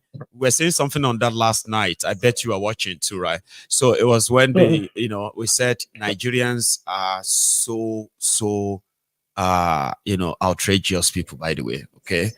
And that is when they think it is a slur, sort of a slur to say somebody is cleaning gutters, cleaning dishes, or doing a care, washing bomb. Those are jobs. So when they want to slight those who live abroad, you hear things like, is it not the McDonald's that all of you are working, or you are going there to go and do night guard security, or go and wash bomb? I mean, the country, the poverty capital of the world, with the highest number of unemployed people in the world, the same people are so proud and confident in that poverty that they are mocking people's job. Baba. Well, I always say that there's always multiple sides to a coin, right? The way you look at somebody and abuse the person, or look at the person because they're doing a menial job, but you see that menial job is able to do something that you're not able to do. That even if you're not working in a menial capacity in Nigeria, you're still not able to do it. But they come here, they're able to do that menial job and build upon that menial job. Yes. A lot of Nigerians don't end up doing the menial job. They move and they progress. They move, they progress. They have a plan. Some people do exceedingly well. Just like I think it was one true emperor that was talking when he talked about his trajectory from when he started in the country and then where he is at the moment, right? Right? Those countries can provide that for people like us. Your country can't do that. You people can't do that. You don't have the competence, the capability, or the capacity to do that. And you have the audacity to stay where you are and make a mockery of them. Yeah. Anyway. And then she talked about the poor, right? And a lot of people are stupid. And let me just say, put it point blank, a lot of people are not very smart when it comes to even studying their Bible. Did the Bible tell you that poverty is only one-dimensional? That poverty is only where you don't have money. Poverty is multidimensional. You can have all the money in the world, but you are morally bankrupt. You are poor. Yes. You can have all the money in the world and still lack charity. You are poor. You can have all the money in the world and still be, a greedy, selfish human being. You are poor. So poverty is not about not having money. Poverty can be about anything, including not having money. Now, the problem that we have in Nigeria is that the so-called wealthy are morally bankrupt and they are poor. And that their special type of poverty has created this kind of poverty, financial poverty that Nigerians are going through. So when they say the poor is always going to be with you, there's nowhere in that Bible that it says that only the financially poor are always going to be with you. Poor people abide everywhere. You can be poor, you can be wealthy, but you are poor in health. You can be wealthy, but you are poor in charity. You can be wealthy, but you are poor morally. You can be wealthy, but you still lack some element that, having that relationship with Christ can resolve for you. Especially if you are poor. I mean, if you are rich materially, like you said, poor morally. So that is even more damning, like you put it to. Because your own moral poverty eventually it's creating this kind of financial problem. Exactly. It's creating other poverty for other people and exacerbating whatever other kind of poverty already exists within that person. So you're creating multidimensional poverty, so to speak, spiritually and materially, right? So, it's really, when people like that talk, they talk and say it's okay to have poor people. No, it's not okay to have poor people. There's enough resources to take care of everybody, so that you can then deal with those intangible poverties that we all have. All of us have it. All of us have that intangible poverty that we all need to, how will I put it? We all need to rise above and, and kind of, by God's grace, or people around you. That's what I said to you. Be better at basically. Wherever you have your own shortcoming, you can lose everything, but do not lose your humanity. Humanity, when it is lost, is when empathy doesn't count to people anymore. That's when they become sociopath and all of that. They don't care. Exactly. Exactly. You know what I mean? Exactly. And once you get to that stage, then, like, as you put it, so morally bankrupt, no amount of money can actually wash you clean and make you better if you are not a better person. So we should all try and be better than wherever and we should all try. And those are the kind of people like Tinubu and his allies and the people that he keeps in his circle. They are creating financially poor people with all the other underlying issues that we have. Self-centeredness, because of their own selfish moral bankruptcy. So they are creating right. Sad. Okay, so this is my own contribution. Okay, so you might need that break now, honestly, and please get some rest. Okay, I will. Cheers. Thank you. Bye bye. So that's Lady Charm with us there. so blessed. I have to tell you this, okay? Because even my own friends who kind of spend their time with Maiyegun to show the quality of what it is like, yeah. They will do everything, right, to make every session on MaiyegunsDiary Politico worth it. They do go to the extreme, by the way. I've had a brethren here, a lady that we thank God that she was saved. She had an accident. She had a crash because she was watching Maiyegun, and she, like you're driving, and then you like something happened, and something just happened on the Maiyegun you are watching, and you're trying to like change it and quickly get it back, and boom, boom, boom, boom. She had a crash. She told us that here. She gave the testimony here, and I was just like,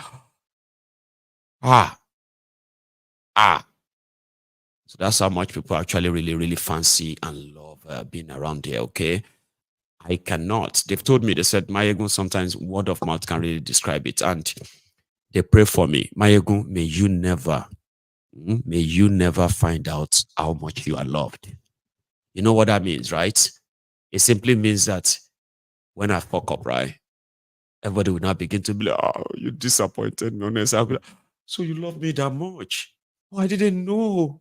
You see, because we didn't want to tell you. We love you so much. Look at the heart you break. So that's why we say, may you never actually really, really, really find out your value. Because most times you only find out when you fuck up.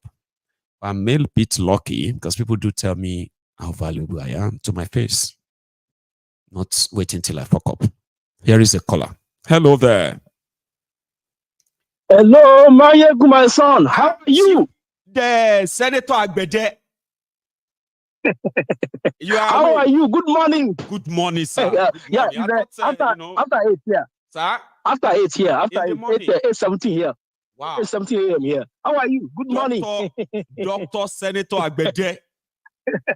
Happy Friday. Happy Friday. Same to you, sir. Same to you. A long time. Keep up the work. Don't worry, we are doing some other grounds concerning Nigerian things, and that's why I called now to feed you back. Okay, yeah. Now go on. They've named you now the CNN of Nigeria. Please, so kudos goes to you. So is that a good thing? No, it's a good thing. Partially. Just let's take it like that. Don't worry, partially. But let's take it like that.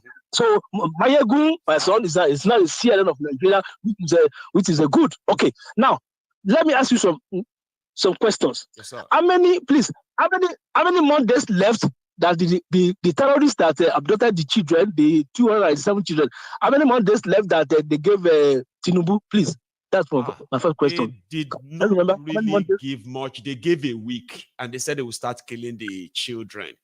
And I think the week will start from Sunday, this Sunday. It will end. Yeah, they gave them like 20 days then, about a few days ago. They said 20 days ahead. But why ask that question? Okay, that is even fair then. The last time I heard them, they said 1 week. That was about 2 weeks ago. No, 2 weeks ago. No, 20 days. So 20 days a week. Why I ask that 1 question? more week. Right. Go on, sir. Yeah. Why I ask that question is that right now, Maiyegun, these terrorists, they are jubilating because in the situation room, we're able to track them. In fact, the way they are jubilating and everything. I'm telling you. But my question is, did the Nigerian military don't they have a situation room where can they be where they can be seeing them right now? In fact, they are not looking for them. That's the problem. They are not looking for them. God bless you. Amen. God bless you. It's true. It's true. Doctor. As of yesterday, these people are being tracked. The way and manner, they were just playing. They're just jubilating, waiting for. I'm telling you, I was like, wow. Really? See. How? Yeah. Satellites or what? Yes. That was classified. Okay, classified. The way we monitor Osama bin Laden onto the room, onto his everything. It's true. All the way from the US. Why? The technology is there, doctor. The technology is there. Why can't they not send them link? Technologies are there. Sir, you know something? Sorry, before you continue, doctor, right? Before you continue. They said, America said if Nigeria need help, they should ask them, they will help them. Did they not receive any request from Nigeria that they needed help? You are correct. You see, you are correct. But Nigerians, they want to do like they can do it. They can do it. They cannot do anything. Zero. They can't do anything. They can't do anything. And you are just sitting there doing nothing. You are just looking at Nigeria like the terrorists are celebrating, doing party. Yes. Then they are fast. Celebrating. Did you see them fast or something? It's Ramadan. They are jubilating. No, you can't. That one's classified. Don't worry. But they were jubilating. Go on, sir. They are jubilating everything. You see. So if they really want to capture and get back all these children, they can do it within 24 hours. Within 24 hours. Honestly. Oh God, it's true. Sir. Oh, God will help us. God will help us. And also, now God, do you think God can help us now when man cannot help us? I thought you were going to offer something and say they should call a number like usually the FBI or the satellite number that if they really need help us. Thank God. Okay. Like is a 1-800-225-5324. 225. Sorry, sir, repeat it. People can give it to them. 1-800-225-5324. 5324. 1-800-225-5324. 5324. God bless you, doctor. God bless you. I mean, for the sake of posterity, let's leave it out there, sir. Okay. God bless you. Yes, sir. Amen. Before the end of that, what do you call it? That time they gave them, we will get the breaking news that the children have been released. Please. One more thing. Please, one more thing. Go on, sir. Yeah. Shayi Tinubu, that 10.8 billion pounds that you use to buy that house in England, we are still investigating. No, I think it's 10 million pounds. Yeah. It's 10.8 million pounds. Right. Cash. He used cash. So we are still investigating. So you are okay. So that's it for. God bless you, doctor. God bless you. Bye. And how is the campaign going, by the way? I've not heard you talk about that in a while. Or you're no longer in the primaries? No, the primary was held about 2 weeks ago. Already before that primary, I personally stepped down for Adam Schiff for a reason. That means that it's been a long time I spoke to you last, though. Yes. So before the primary was held, March 5th. March 5th. Right. That was 2 weeks ago. But before that primary, there was a caucus.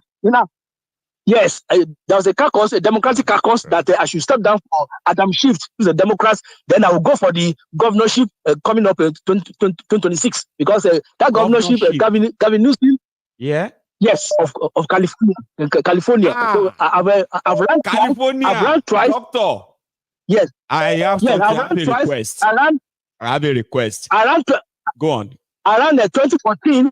Around 2013 against Jerry Brown, and also around against this Gavin Newsom. Yeah, Gavin Newsom, and Gavin Newsom will end his tenure in 2026. Then automatically, because right now in the Democratic caucus, exactly. So I'm not going for the governorship now in 2026 for California. So Dr. Agbede, I get one request. I have seen Sekiru Ayinde Barrister, where they give a key to one city in America and said he's a citizen.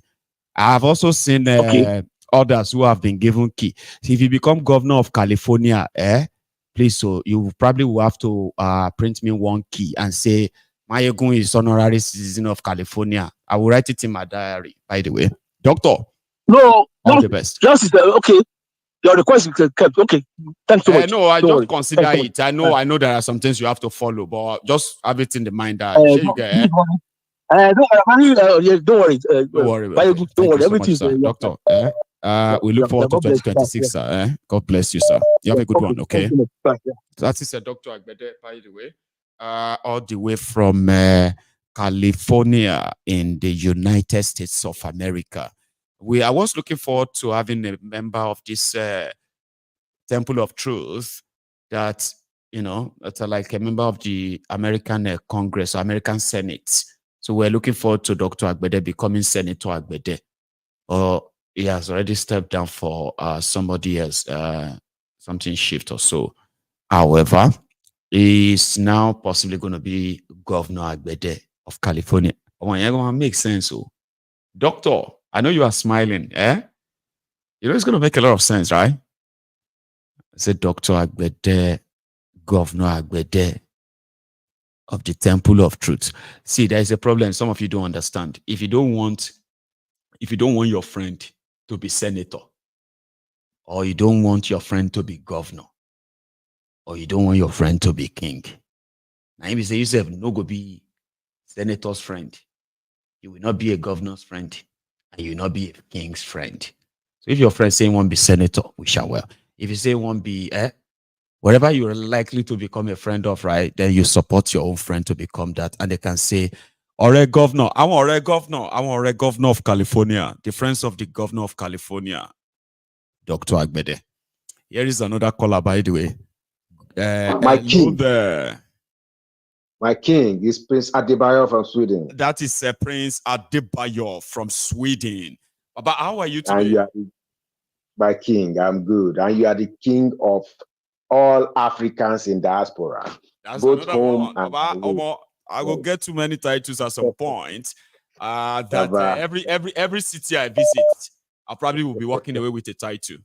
Prince. Baba, you know you deserve it. You know you deserve it because you are the only person. I don't know how you do your analysis before you come on air, but you speak the mind, the true mind of Africans, because a lot of people are scared of saying some of the things you say, and how you come up with the final analysis to exactly state it the way you state it is only an intellectual mind, only somebody with a high IQ I've got great friends here. I can't give you anything substandard. I'll be exposed. You know, a lot of you here, you guys are like, you know, when people see, if to say there is a head count of those who actually plug in to watch Maiyegun Baba, how serious you are, how busy you are, or you still find time to sit and watch Maiyegun. So if I dare come around here and give you anything substandard, it will just be, this is not Maiyegun. What is wrong? That happen again the next time. Be like, something is wrong with you. This is not Maiyegun. So yeah, I've been doing it again and again and again, and I think I have become an expert to some extent. And if not because of all of you, that's where the motivation comes from. Oh, that I know my audience, and I know the quality of what they listen to, and I appreciate you appreciating me, Baba. Thank you for that, Baba. I wanted to make some comments. You are free, but you know, I could not but state the fact that I know that this work you are doing, that there's so many temptations, so much.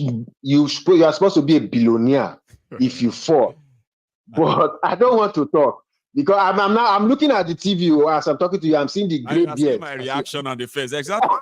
You know, I said, "See, Baba, when we start this thing, I'm a lucky guy. Okay, fine. I kind of put in a lot of work. All right. Yeah. But you know, when you put something in and you were not expecting anybody to say, "Oh, well done. Oh, good job. Oh, take this $2. Oh, take this €5 and all that." When you are not expecting that, and then people turn around and say, "Oh, you. Thank you so much. Oh, yeah, take."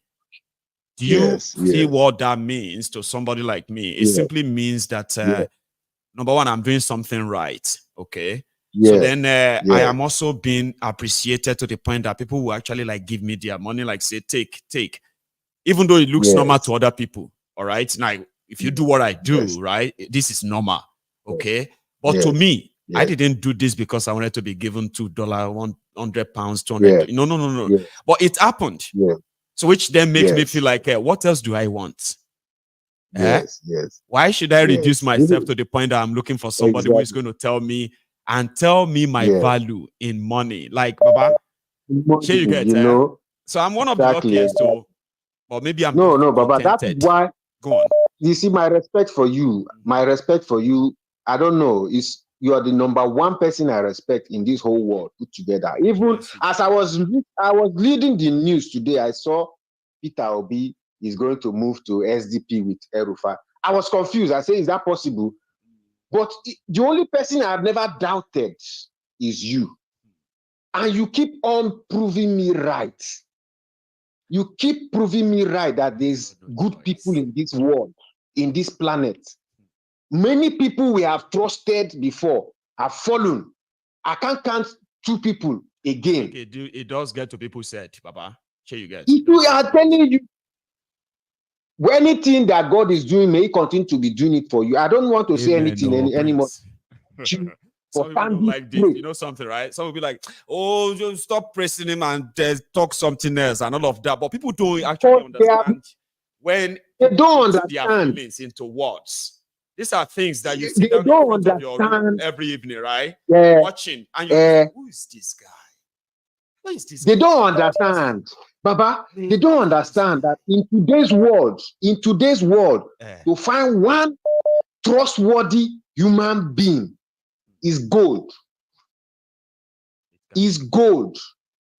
These days, when people tell me things, I'll go back and research. But when I'm listening to you, I know that this is somebody telling me the truth from the bottom of his heart. Yes. If there's a mistake, he will still come back and say, I made a mistake. Yeah, that's it. Because mine and it's from your backside. Mine is to share what I know. Now, I'm not claiming to know everything, but when I say something and it's like, no, Maiyegun, that is wrong, I'll be like, okay, I'll go check. All right? That means I'm doubting, right? But when I know something, I don't want somebody to say, that's a lie without presenting the truth. Like, if you call something I say a lie, then you have to present the truth. Don't just say, Exactly. Prince. Because many people are living in different worlds. Look at what one of the callers said, that Bola Tinubu's wife said people are going abroad to work. I mean, does it look like that woman is living in this planet? She woman, yes, she planet. They live in their own alternative world. They live in their own world because they don't understand why people are wrong. So she want to say she don't understand why people are living that hell called Liejiriya. That people that are working ordinary dishwashing here, they earn past even that president. How much is the president's salary? If we look at it just fully, how much is she how much are they earning in bank manager or bank MDs? How much are they even earning if you compare to what a dishwasher here is earning? If not, they are stealing. I work for Sky. When I was working for Sky, by all standards, I have to say all of us just collect salary. I mean, I was richer than a senator in Nigeria.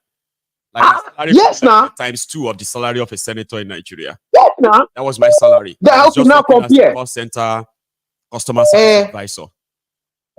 Now compare somebody washing dish here and somebody washing dish in Nigeria, or somebody who is doing factory work here and somebody who's doing factory work in Nigeria. That woman, that's to tell you, and this is the way nearly all of them are thinking, because the poverty in the country doesn't concern them. They don't live in that world. That's why they are busy buying jeeps and expensive cars when people cannot even eat one meal a day. Do you see how some of them does come around? By the way, I don't know if you have hosted some of them in Sweden lately. They will come around and they will say, I think this is pretty much like with so many Nigerians. So some of you in London would you will testify to this, okay? They tend to mock hard work in Nigeria. It's like a Nigerian thing. When you tend to say you are, even in Nigeria, right? They will tell you that, gamble, say, you better don't kill yourself for another person's work, right? Then when they visit you, they're like, you guys don't have time for yourself. Every time, walk, and all of that stuff, right? And it's so easy for them to now turn and say, God, this walk, this your boat land. Now walk, you they do. But guess what? The politicians in Nigeria will say this most of the time, that you just go abroad instead of it to stay in Nigeria, where you know that you don't have to be walking. They do not really appreciate hard work in that place. Because they don't that at all. I said when I went to Niger to go and invest. They even give names to those who are hard working. They call them Jacko, Wako, Jacko, and all of that. Like Ishelari, and all of that. Like they don't really like any hard working people. They don't appreciate.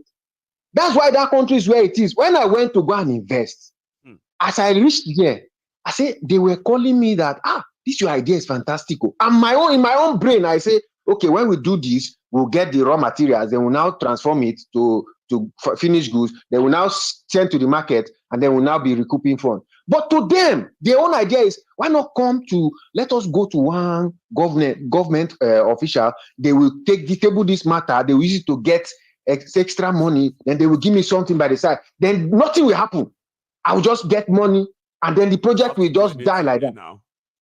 Anything, you know, that government support, government subvention. So if the government give me subvention, I don't need to go to the farm. They do not need to produce anything. They'll just lie to the federal government. Government will bring money to support. There's one thing they call it the project. The government will just bring the grant. I'm like, what the heck is wrong with these people? And this is what is going on everywhere. If there's a contract for a road, they'll just go get the money and just print the poster that the road has been built, and nothing is done. And what is happening? And Baba, they have done this thing to the extent now that Nigeria now is the most dangerous place on the planet. I will tell you the reason. The reason is this. The reason is this. Before, it used to be the presidency that was stealing, backed by the Ogapatapatas of the military. But now, you see what's happening in Okwama? That's just one battalion that have that district. All the battalions now, they are feeding themselves. Now, count how many chop areas they have created for themselves. That's why anytime you hear, now, forget it, and one battalion, people lost because it's this day, they are kidnapping, they are busy kidnapping people because every battalion must feed. And now, so it's not, they are feeding committing different crime right now. Every battalion, every 500 gang, 500 gang, 9 there now. Now, cultism, no, and this one is now Nigerians now. You hear that guy yesterday? That one a soldier, Baba. He was saying that, oh, now don't price. You are fried. You are coming. Look at what soldier. Look at what soldier is saying. I was like, soldier, she soldier, really no. Look at what soldier is saying. He doesn't know whose employer is now, because to him now, he's the god of the sheep. Anytime they are hungry, they will just enter one place, pack 500 people, and then government, or they will force the community to donate money to them, and then they will be releasing people one by one. It's only the community, they give them money for peace. I say, we don't settle them. We always go there and settle them. We always settle them. If not, they will come in and kill you. And they are not terrorists. I say, even armed robbers have soft hearts. They are only there to you now, Prince. So that I ain't go rob you again later. Yes. Why ain't go kill you? Yes. Why would but it's the only soldier that we, you know, the family they but police go kill you, collect your stuff, don't lie on top of your dead body. Exactly. There's one family they kidnap in Abuja. They use one member of the family to set example. They shoot one dead. Then they collected the ransom and released the rest. Only soldier have that kind of mind. So Nigerians, if you don't wake up, you are just food for the, you know, like fertilizer. You are just fertilizer for the plant. As they tell you, now your blood they go use wet the ground. If you guys don't wake up, I said these criminals are opening shop on Nigerians. And somebody said, what is the commodity they are trading in? I said, Nigerians be the commodity now that they trade. You know, they see if terrorists want make money, they pick some of you. Abi, if Nigeria want to borrow money, they use your name. And then they put it back on you through the devaluation and the rest of that. You are the commodity. Live and direct. It's not hard to tell. It's not hard to tell. That's why that man that is calling you say they have meeting. Be careful. Go watch what. I think no, I didn't say that. I didn't say that. I'll tell you something, please. Before you finish, I'll tell you something. You see that my collar, right? This is what I psychologically pictured. Okay. We have those who admire what I do so much that they can tell that behind this smile, this face, this analysis and all of that stuff lies a soldier. So you get a soldier that if he has access to the right resources, he has all it takes to actually lead people based on what he is saying. So you see, when people kind of admire you that much, that they don't see any easy way of saying it to you. so that you can at least have a chat with them and all that. So the chances to call in on this program. Exactly. And, but you know why I said am that? at the liberty You know of why saying yes or no. Sure, you get. So I can say yes, I can say no. You know why I said that? It's not because they can deceive you. The reason why I said that anywhere, please, you can sugarcoat anything that is beyond Glasgow. I know they go anywhere. Exactly. The last man we admire. A reason for that. Sure, you get. Yeah. There's a reason for that. And the reason is this, I'll say it publicly as well. I am more useful to a lot of people this way. Thank you. So anything that is going to make me disappear or not be on the screen like this at this crucial time is going to be selfish.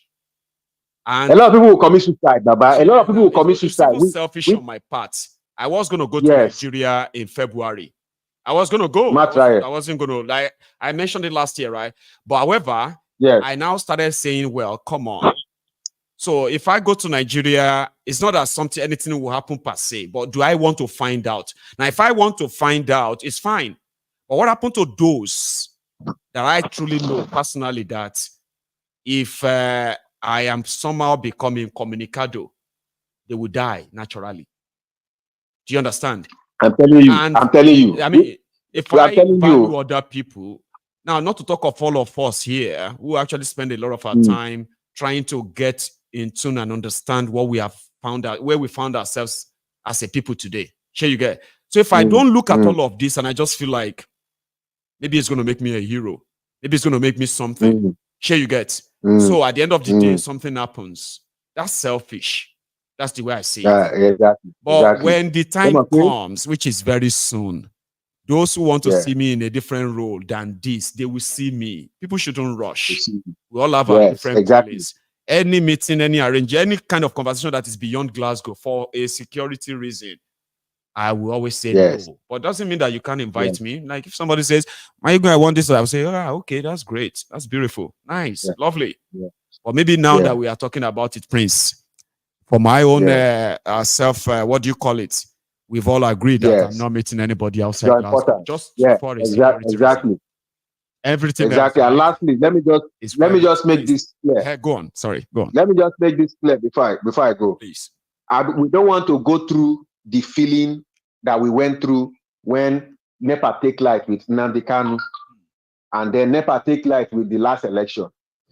You understand? I know. God forbid back. No. Yes, you are the lights that we have now.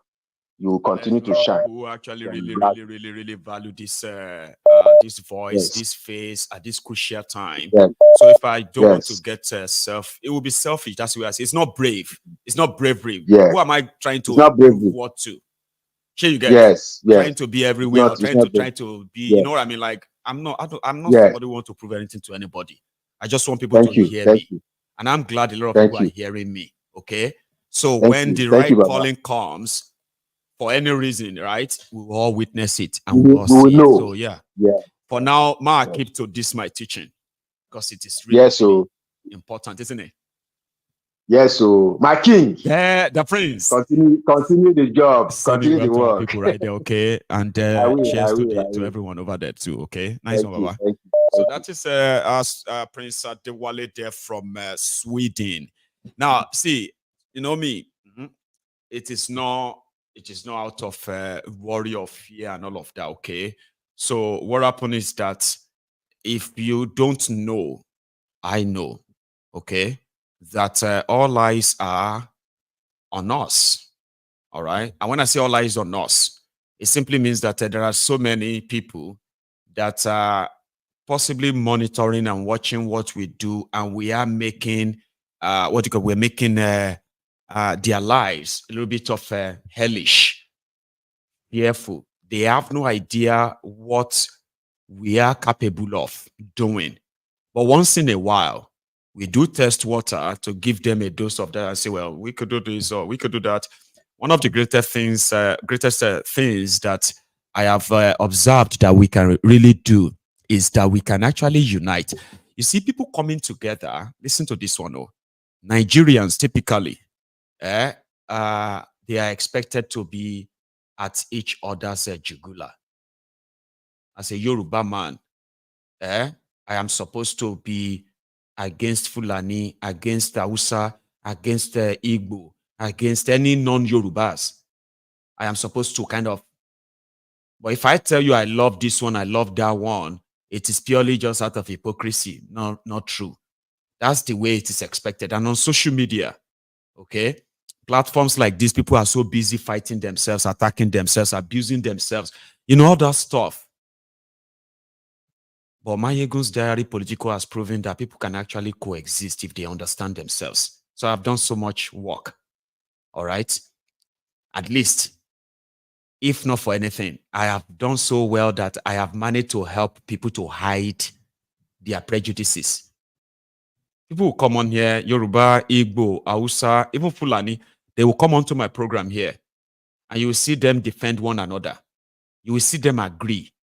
And you'll be wondering, how come these people are agreeing? They are not supposed to agree. You will see a middle belt and say, my Igbo brothers, all this my Biafran brothers, we must make sure that we stand behind them. I say, that's not supposed to be. You are supposed to hate them. All this, our Yoruba brothers, our Moluabi brothers, we must stand by them. All of us Biafran say, no, you are a Biafran. You are supposed to hate the Yorubas. You are not supposed to be with them. But on MaiyegunsDiary Politico, everybody just sit back. And if you go onto YouTube, especially on YouTube, you will be seeing them agreeing. And when they disagree with themselves, they disagree respectfully. You will not see anybody jump there and begin to drop all this bigotry. Now all of them go come for you. You are a Yoruba man, you won't come drop bigotry on MaiyegunsDiary Politico. You go see Yorubas. Now the Yorubas will come for you and say, are you mad? Are you crazy? Who is this one? Who is this useless person? You are an Igbo man. You want to come and be a bigot on MaiyegunsDiary Politico. Now Igbos themselves go hold you. So you say, who is this one? Are you mad? You know what I mean?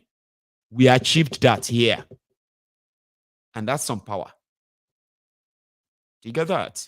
That is some power that could transform to the streets.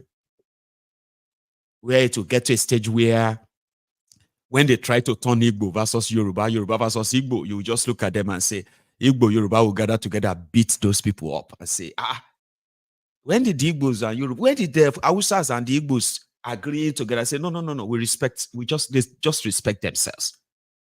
Because everybody now understands how they have used this to divide and keep us divided for so long. So what I'm doing is very important. I know it. I have seen it play out. I am the one who runs this platform.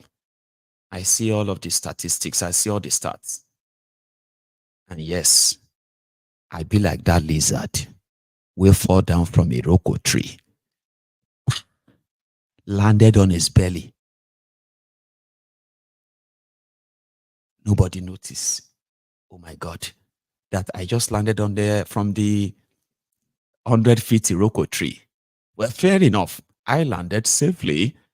And if nobody is acknowledging or praising me, I will praise myself. Now that people are actually acknowledging, that's some achievements. It may be slower than some people want it to be, but we are no longer where we used to be. Right? Anyway, let me go and speak to this, my brother. Hello, sir. Good morning, good afternoon over there. Good evening and good morning and good afternoon to you, sir. How are you this morning? Maiyegun, same. Let me put it that way. Well, anyway, I was calling regarding the post you made today. Can you hear me? I'm with you. All of us can hear you now. Go on, sir. Yeah, I was calling regarding you. Make a post of someone that was killed, doing this something about food, whatever the case might be. Nasarawa, and they are students. They haven't given us the total number of people there who died, but of course, it's because of food. They were sharing rice, and some Nigerians are still laughing when she see LOL, when she raring. That post. You see, what's wrong with us? It's our conscience that to the any kind of empathy. I know. They were laughing. Someone look on your panel to put come out, someone on wearing. It's like it's a joke. We have. I don't know. I don't know. I just sometimes, like I told you last time. Don't share the gun. Don't share. What? Is that country? It's like it's gone too far. To go far for the bridge. You can't come back to Earth no more. And that guy that's going around, don't form an army here. Yeah, no. The same people. To protect is that government? How much of Nigeria exotic mineral resources that will be secretly ferried out of Nigeria? So they want to keep it protected. They don't want police and all of them involved. Their own army. They will rob Nigeria. Nigeria go no, Baba. And what they are doing with impunity, what you gave it them. It's like nobody's challenging them. It is not voodoo. This is not something else behind these forces, man. They are slaughtering Nigerians every day. They are just worried about their own money. Come and make don't care. Imagine what Remi Tinubu is saying about Nigerians. Come on, share me. Come on, share labor. About situation we did that place. You see one man, right? That has probably 3-4 skills, okay, and they will tell you that nobody is giving him job, so he's gone into maybe doing agbero or begging or something like that, and that's how they live by the day. There are millions that live like that, but they'll sit on and say, "Can't you go and look for a job?" Which job? These guys do not create, they do not know how to create wealth. Remember that, Baba. These guys don't create wealth. They rob wealth from the people. The women. You know. I want to bring on your own prostitution around. They will say, it is now normal. Can you believe that? It's now normal. Baba, when we're younger, when we're so young, Baba, they told us, look at your own years of your own data, right? See, when we were younger, we thought life was so bad that girls were doing prostitution and students, they were doing prostitution, but they had a name for it then, hook up. And they said they are doing that to send themselves to school. Majority of the women who did that to survive schooling back then, they are now watching supposedly maybe their own children doing it now because they too have to survive school. And it is now a pandemic. About almost 16, 17, 15 years now. A guy told me, I know this Yoruba, I want you. And a guy told me, he said he went to somewhere and he went there to share food. But a woman came out and said, they needed money to pay for the WAEC of the daughter of a child. And he was like, no, I don't have money for that. How much is it? They said 40,000. I don't have money for that. 40,000. I only came out to just come and share food to people. And also, maybe you can just go and sleep with her then. So that we can help us get the money, please, so that she can sit for the WAEC. Sleep with who? Where is the girl? When they brought the girl out, right? She's just, I think they said she's just about 15 or 14. Baba, the guy said, I had to go and withdraw every penny in his bank account and transfer it to the woman. So if I don't give you now, you are ready to give this your daughter to another man to sleep with her, rape her. She will still do it. We are the Nigerians. I told you they were laughing. Want to share and your uncle and you knew it is son. And all this Yoruba, come and share it. Baba Tinubu, Baba Tinubu, Shiwo, Baba Yo Shiwo. Nobody will give a fuck about you. It's very hard, man. It is. Okay. Thank you so much. Thank you. You enjoy your money, Baba, okay? And your weekend too. Have a good one. Thank you. Yes, sir. So I have Windy City. Thank you so much for your super chat, by the way. I have a Windy City all the way from Chicago, Illinois. So Windy City, sir. You know something? It took Good morning. Yes, it sir. took me ages to know that why is Chicago more popular than Illinois? When Chicago is actually inside Illinois Illinois is the state. Like you have a Lagos, Ikeja. Yeah. And then suddenly Ikeja is more popular than Lagos. Why is that? Why is Chicago? Because go on. Because Chicago, the city of Chicago, which is what is the county? Is the biggest county in Illinois. I forgot the county. And Chicago is where everything happened, man. Good, bad, ugly. Is there no other like bigger sort of finance city within Illinois? Is Chicago? Yeah, in Chicago, that's where it happened, man. Downtown Chicago, then south side, north side, you know, east side, you know, the good, the bad, the ugly. If you want to know how popular downtown Chicago come in the summer, go and try and walk around. Oh, Jesus. Yeah. I mean, it's where it happened. That's it. Share, whatever you want. Baba, okay. I'm telling you. Because I always wanted to ask you, a lot of people, when you ask them, what is the capital of Illinois? A lot of people say Chicago. No. It's Springfield. And Springfield is like, when you go to, you say like, Ijebu Ode is capital of Lagos. Yeah, you compare, it's not, because I went to school in Springfield, Illinois. Right. So, I mean, it's like, man, you can't even compare. Anyway, yeah, we love our Chicago. Windy city. And it's not windy today. It's snowing a little bit. Oh, is it? It's been windy and raining and very cold in Glasgow this morning. 3 weathers just this morning. It's now sunny. 4 weathers. Surviving. Anyway, good morning and thank you very much for what you are doing. But Alaye, don't be scaring us like that. My heart I don't want to call. But when you say you were thinking about going to Nigeria in February, I'm like, what? My heart dropped like, what? Nobody knows me. I'm supposed to go for a friend mom's burial this April. I just transfer money. I just transfer him $1,000 yesterday. Like, look, I can't go. I just use job like, you know, I can't go. They didn't approve I can't do it. I can't. Please, whatever you do, don't let what? Not now. It's what? Too selfish to do that.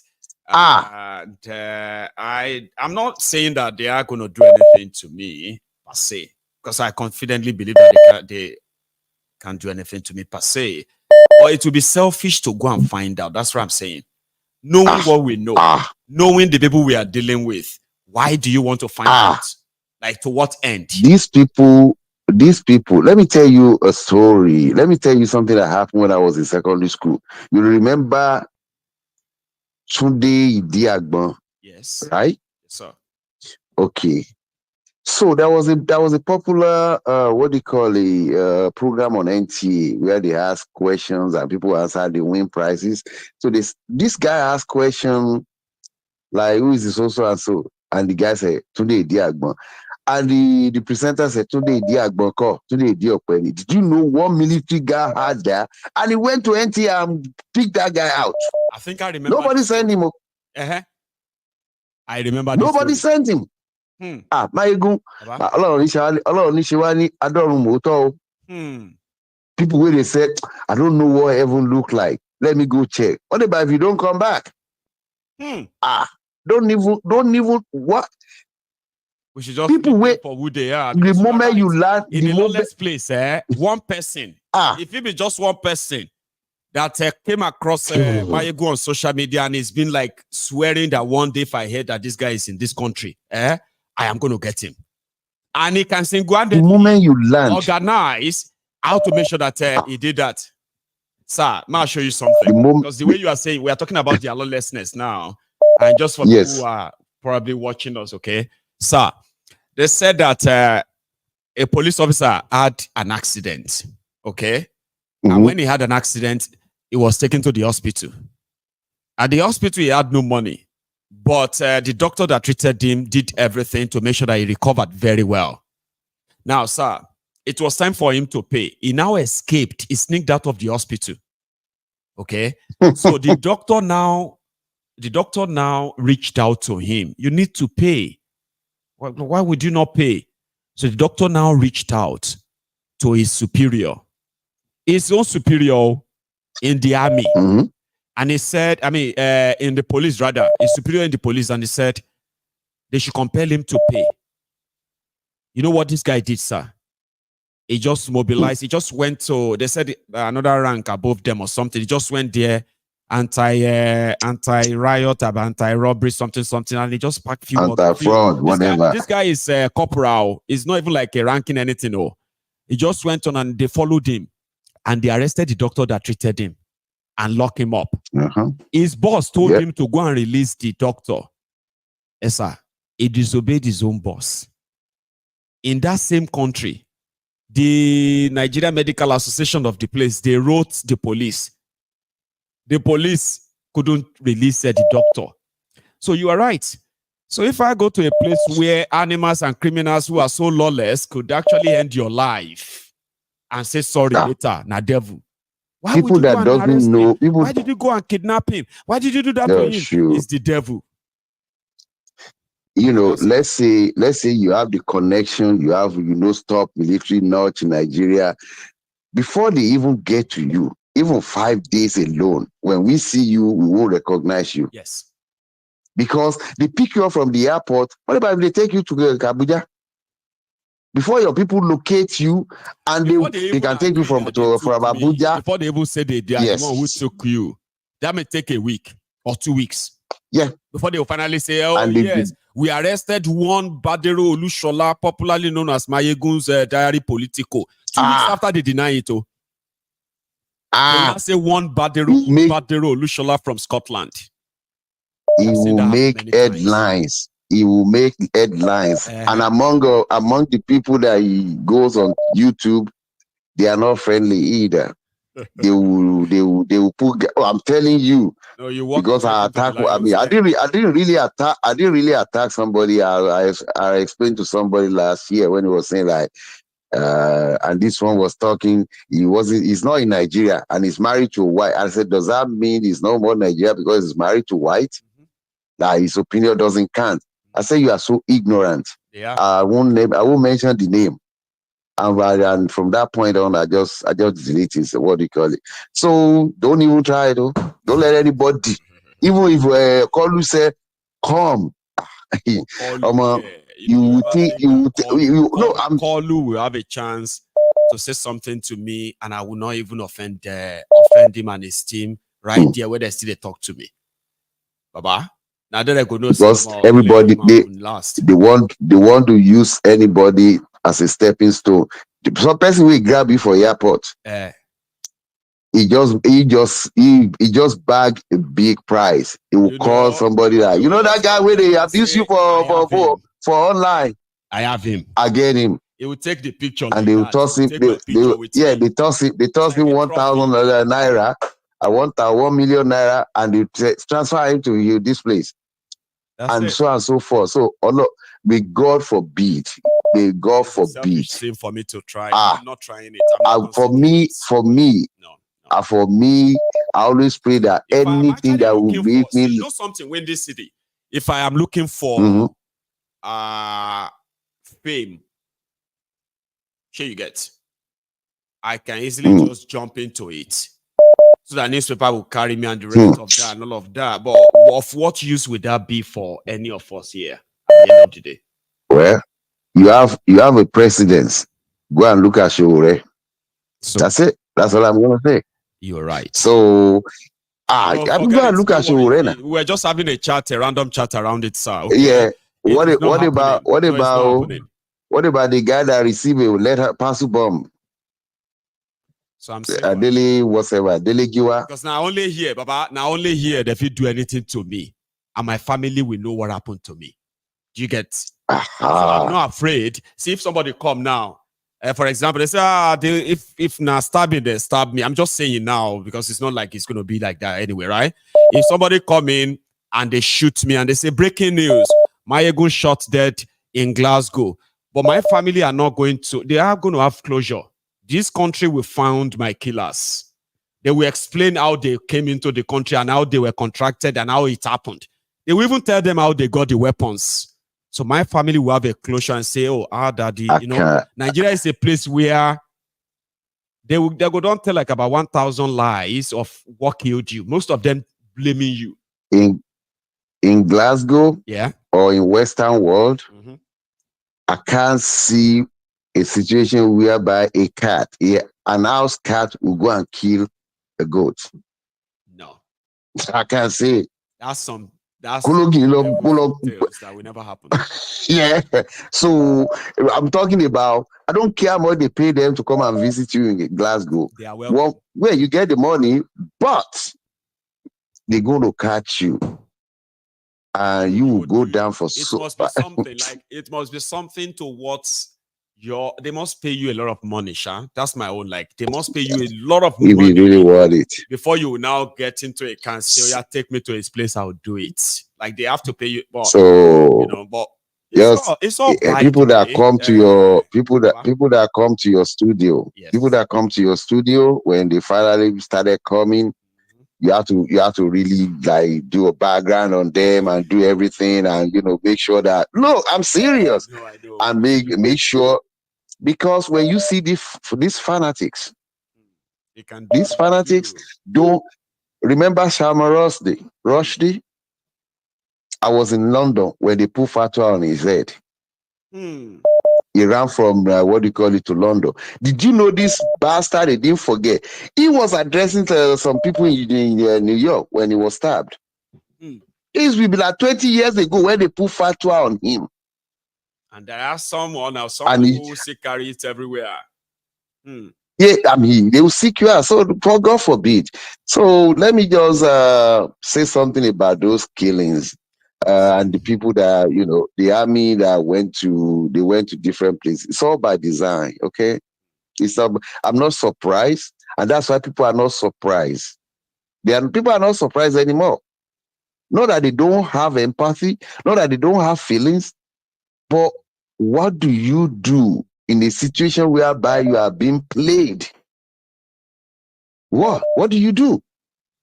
Everybody knows, even if deaf person know that there's a situation in is it Katsina or Niger or Niger or Niger? Niger, there was one in Katsina 2 days ago. There's one in Niger yesterday. So they know it's a shining object. That the Delta scene is a shining object. Look at this way. Don't look at that way. We call it shining object in America. Hey, look at this. Whereas bad things is going on the other side. So I don't blame Nigeria. I don't blame Nigerian people. You cannot. Yoruba man, so I don't know how to say in English that you cannot. So I just may their soul rest in perfect peace, and it's another day. It's another day. I hope it doesn't spill over to our Yoruba land. I hope not, but we wait and see. I mean, we wait and see. And pray, not wait and see. When this Syriatic back it's called watch. Yeah, well, and pray. That's we have to keep watch. Okay. Yeah. All of us. So, Maiyegun, Allah sure you and your family and your extended family. Amen. So have a great day and nice weekend. Okay. And to you too, sir. Okay, take it easy, and you have a good one too. Bye bye. All right. Okay. Bye-bye. I was going to possibly call it a day, but I think we should have one or two more calls. If my callers will be hurry, right? Well done. Give me 1 second. Hello. Maiyegun. How are you? Maiyegun Baba. Fine. Good morning from here. Good morning to you too. How are you this morning? Fine, sir. I just want to say only 3 things. I will make it quick. Fast. Yesterday I heard when yesterday program when Rat was telling us that we are doing the job we are doing in abroad. And do the job abroad that we will never want to do in Nigeria. I know. That the guy that called that was very, very angry, that was using the word this N-word, this word. Yeah, it's true that sometimes people go out of their mind, because when you get to where their nerves, you know. That woman, everybody that lives abroad knows that what we do here and make our livings. Some of us started with small, then small, we get to where we are today. They cannot provide that job for us, Maiyegun. Maiyegun, when I came into Europe, you know, I was watching my first girlfriend that time. She studied. I saw the way how I studied. That's how she studied. 13th class. After that, she said she's not going to university. That university is expensive for her now. She now went to in Germany. She now went to what they call Ausbildung. She now went to Ausbildung 3 years. Something like IT training. We used to go OND. Like or so. Yes, she now went to she went to this training 3 years in a logistic company. Maiyegun, as I'm talking to you now, this is in the space of 2016 till now. Maiyegun, she's controlling like 24 staffs under her now. So you see how they plan. They have plans. They have plans. Some of us went to, right. There are so many of us who also did so many kind of jobs. Today they are what do you call? They are like head of either businesses or head of different jobs or running some different. You know, I mean, people start somewhere. Go on. This family now, they are like people that throw money in occasion as if they picked it on the street. So they don't know any other way because they are criminals. They don't know any other hard way to make money. They are criminals. So that's why she don't see the hard work of others that they put us into. Because they are the one that subjected us into this thing. I was in Adro. I bought my first cars. After 2 months, I came to Europe. See? This is what I could not achieve for 25 years to 33 years of my life there. Understand? So many people here, they came here in your program. One guy called in. He said I think he was a doctor in Lorraine. He said he's about 62 years. And he spent 20, you remember 27 years. He was 27 here before you get to 27 years in a particular place. Maiyegun, do you know how many millions of people have gone under you? Through you and a lot of things and respect. But after 27 years as a consultant, he now came here to start afresh. What chased him away?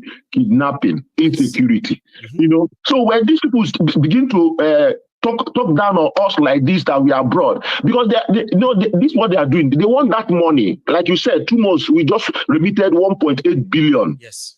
More than money they are getting from crude oil. So she opened her mouth to say, 5 trillion naira their own money anyway in that 2 months.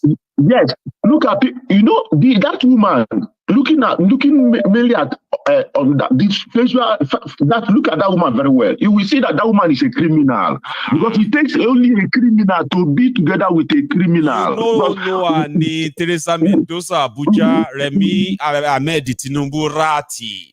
Go and read the FBI file. Everybody on the street. Something Akonde's wife, right? They were the ladies. They were the ones opening bank accounts that Tinubu as an accountant was telling the drug dealers to deposit money into. She was mentioned in the whole thing. She is into her husband's heroin dealing back then too. She's not ashamed of herself by saying all these things.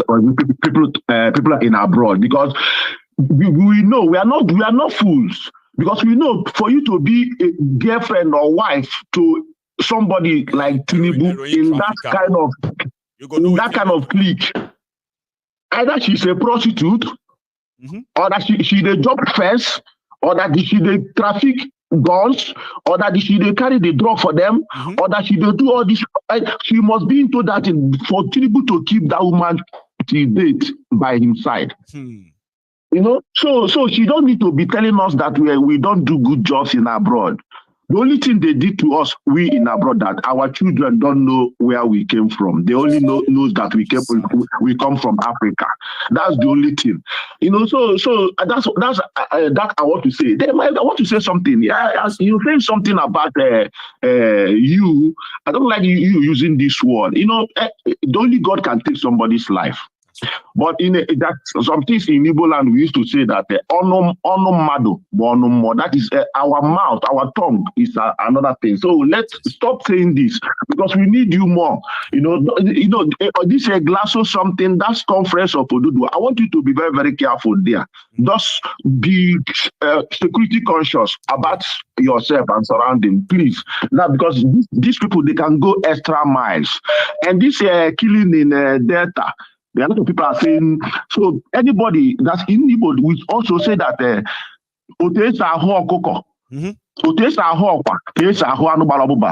means the way they used to roast guinea fowl is the same thing they will use to roast hen or cock at home, fowl. You know, so because they get feathers, two of them, they have the same feathers. So since they're doing this thing in Niger Delta now,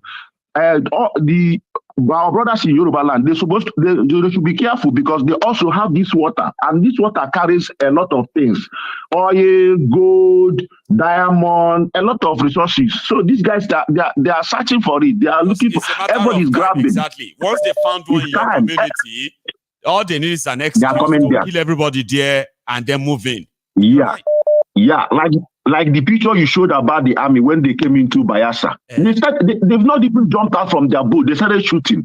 So those people that are standing there. Did you see that video too? I saw it. I can't really play it here. I wish I could play it here. I want people to go to MaiyegunsDiary Politico Facebook and watch that video. That gives you the context of when they say the military invade the community. Exactly what they did.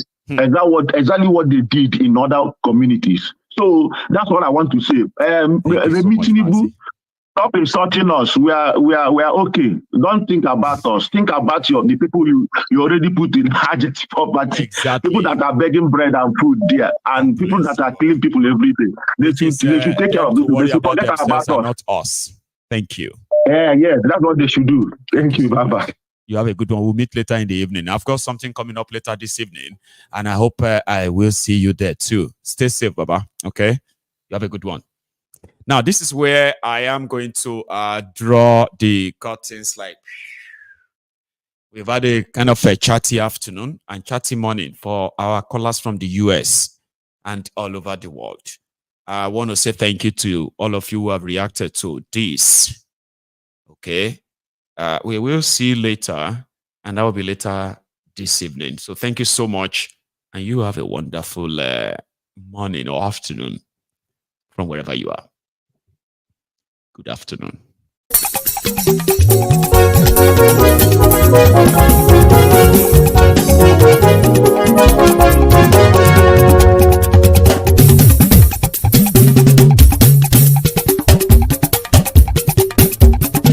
Maiyegun làwa mọ̀ làmọ̀ tó dòdòdò.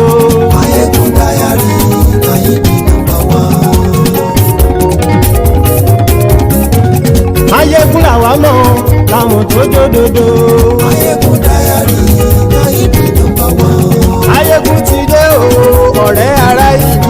Maiyegun Diary, Maiyegun #1.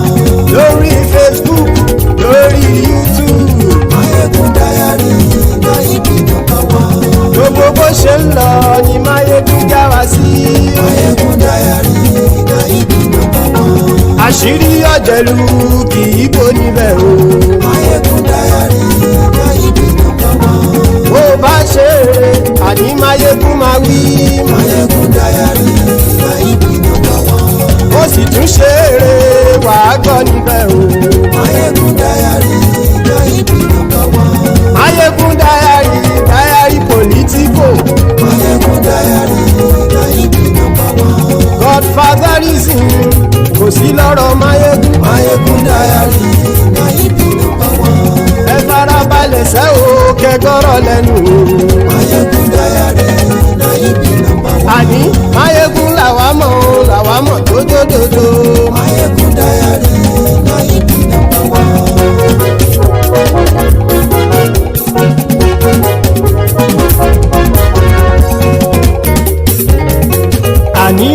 Súràkì. Maiyegun ti dé. Maiyegun ti dé. Ọ̀jẹ̀lú ẹ̀ Súràkì. Maiyegun ti dé. Àní ẹ̀ Súràkì. Maiyegun ti dé. Lórí Facebook. Maiyegun ti dé. Àní ẹ̀ Súràkì. Maiyegun ti dé. Lórí YouTube. Maiyegun ti dé.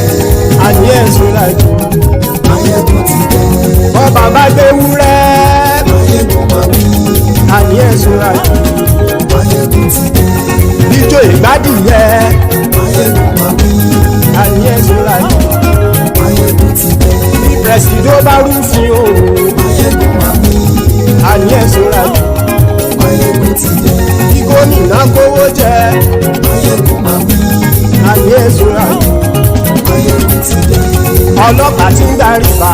Maiyegun máa wí. Àní ẹ̀ Súràkì. Maiyegun ti dé. Aṣòfin tí ń rúfin o. Maiyegun máa wí. Àní ẹ̀ Súràkì. Maiyegun ti dé. Òpùrọ́ olóṣèlú. Maiyegun máa wí. Àní ẹ̀ Súràkì. Maiyegun ti dé. Ọ̀jẹ̀lú ẹ̀ Súràkì. Maiyegun ti dé. Àní ẹ̀ Súràkì. Maiyegun ti dé.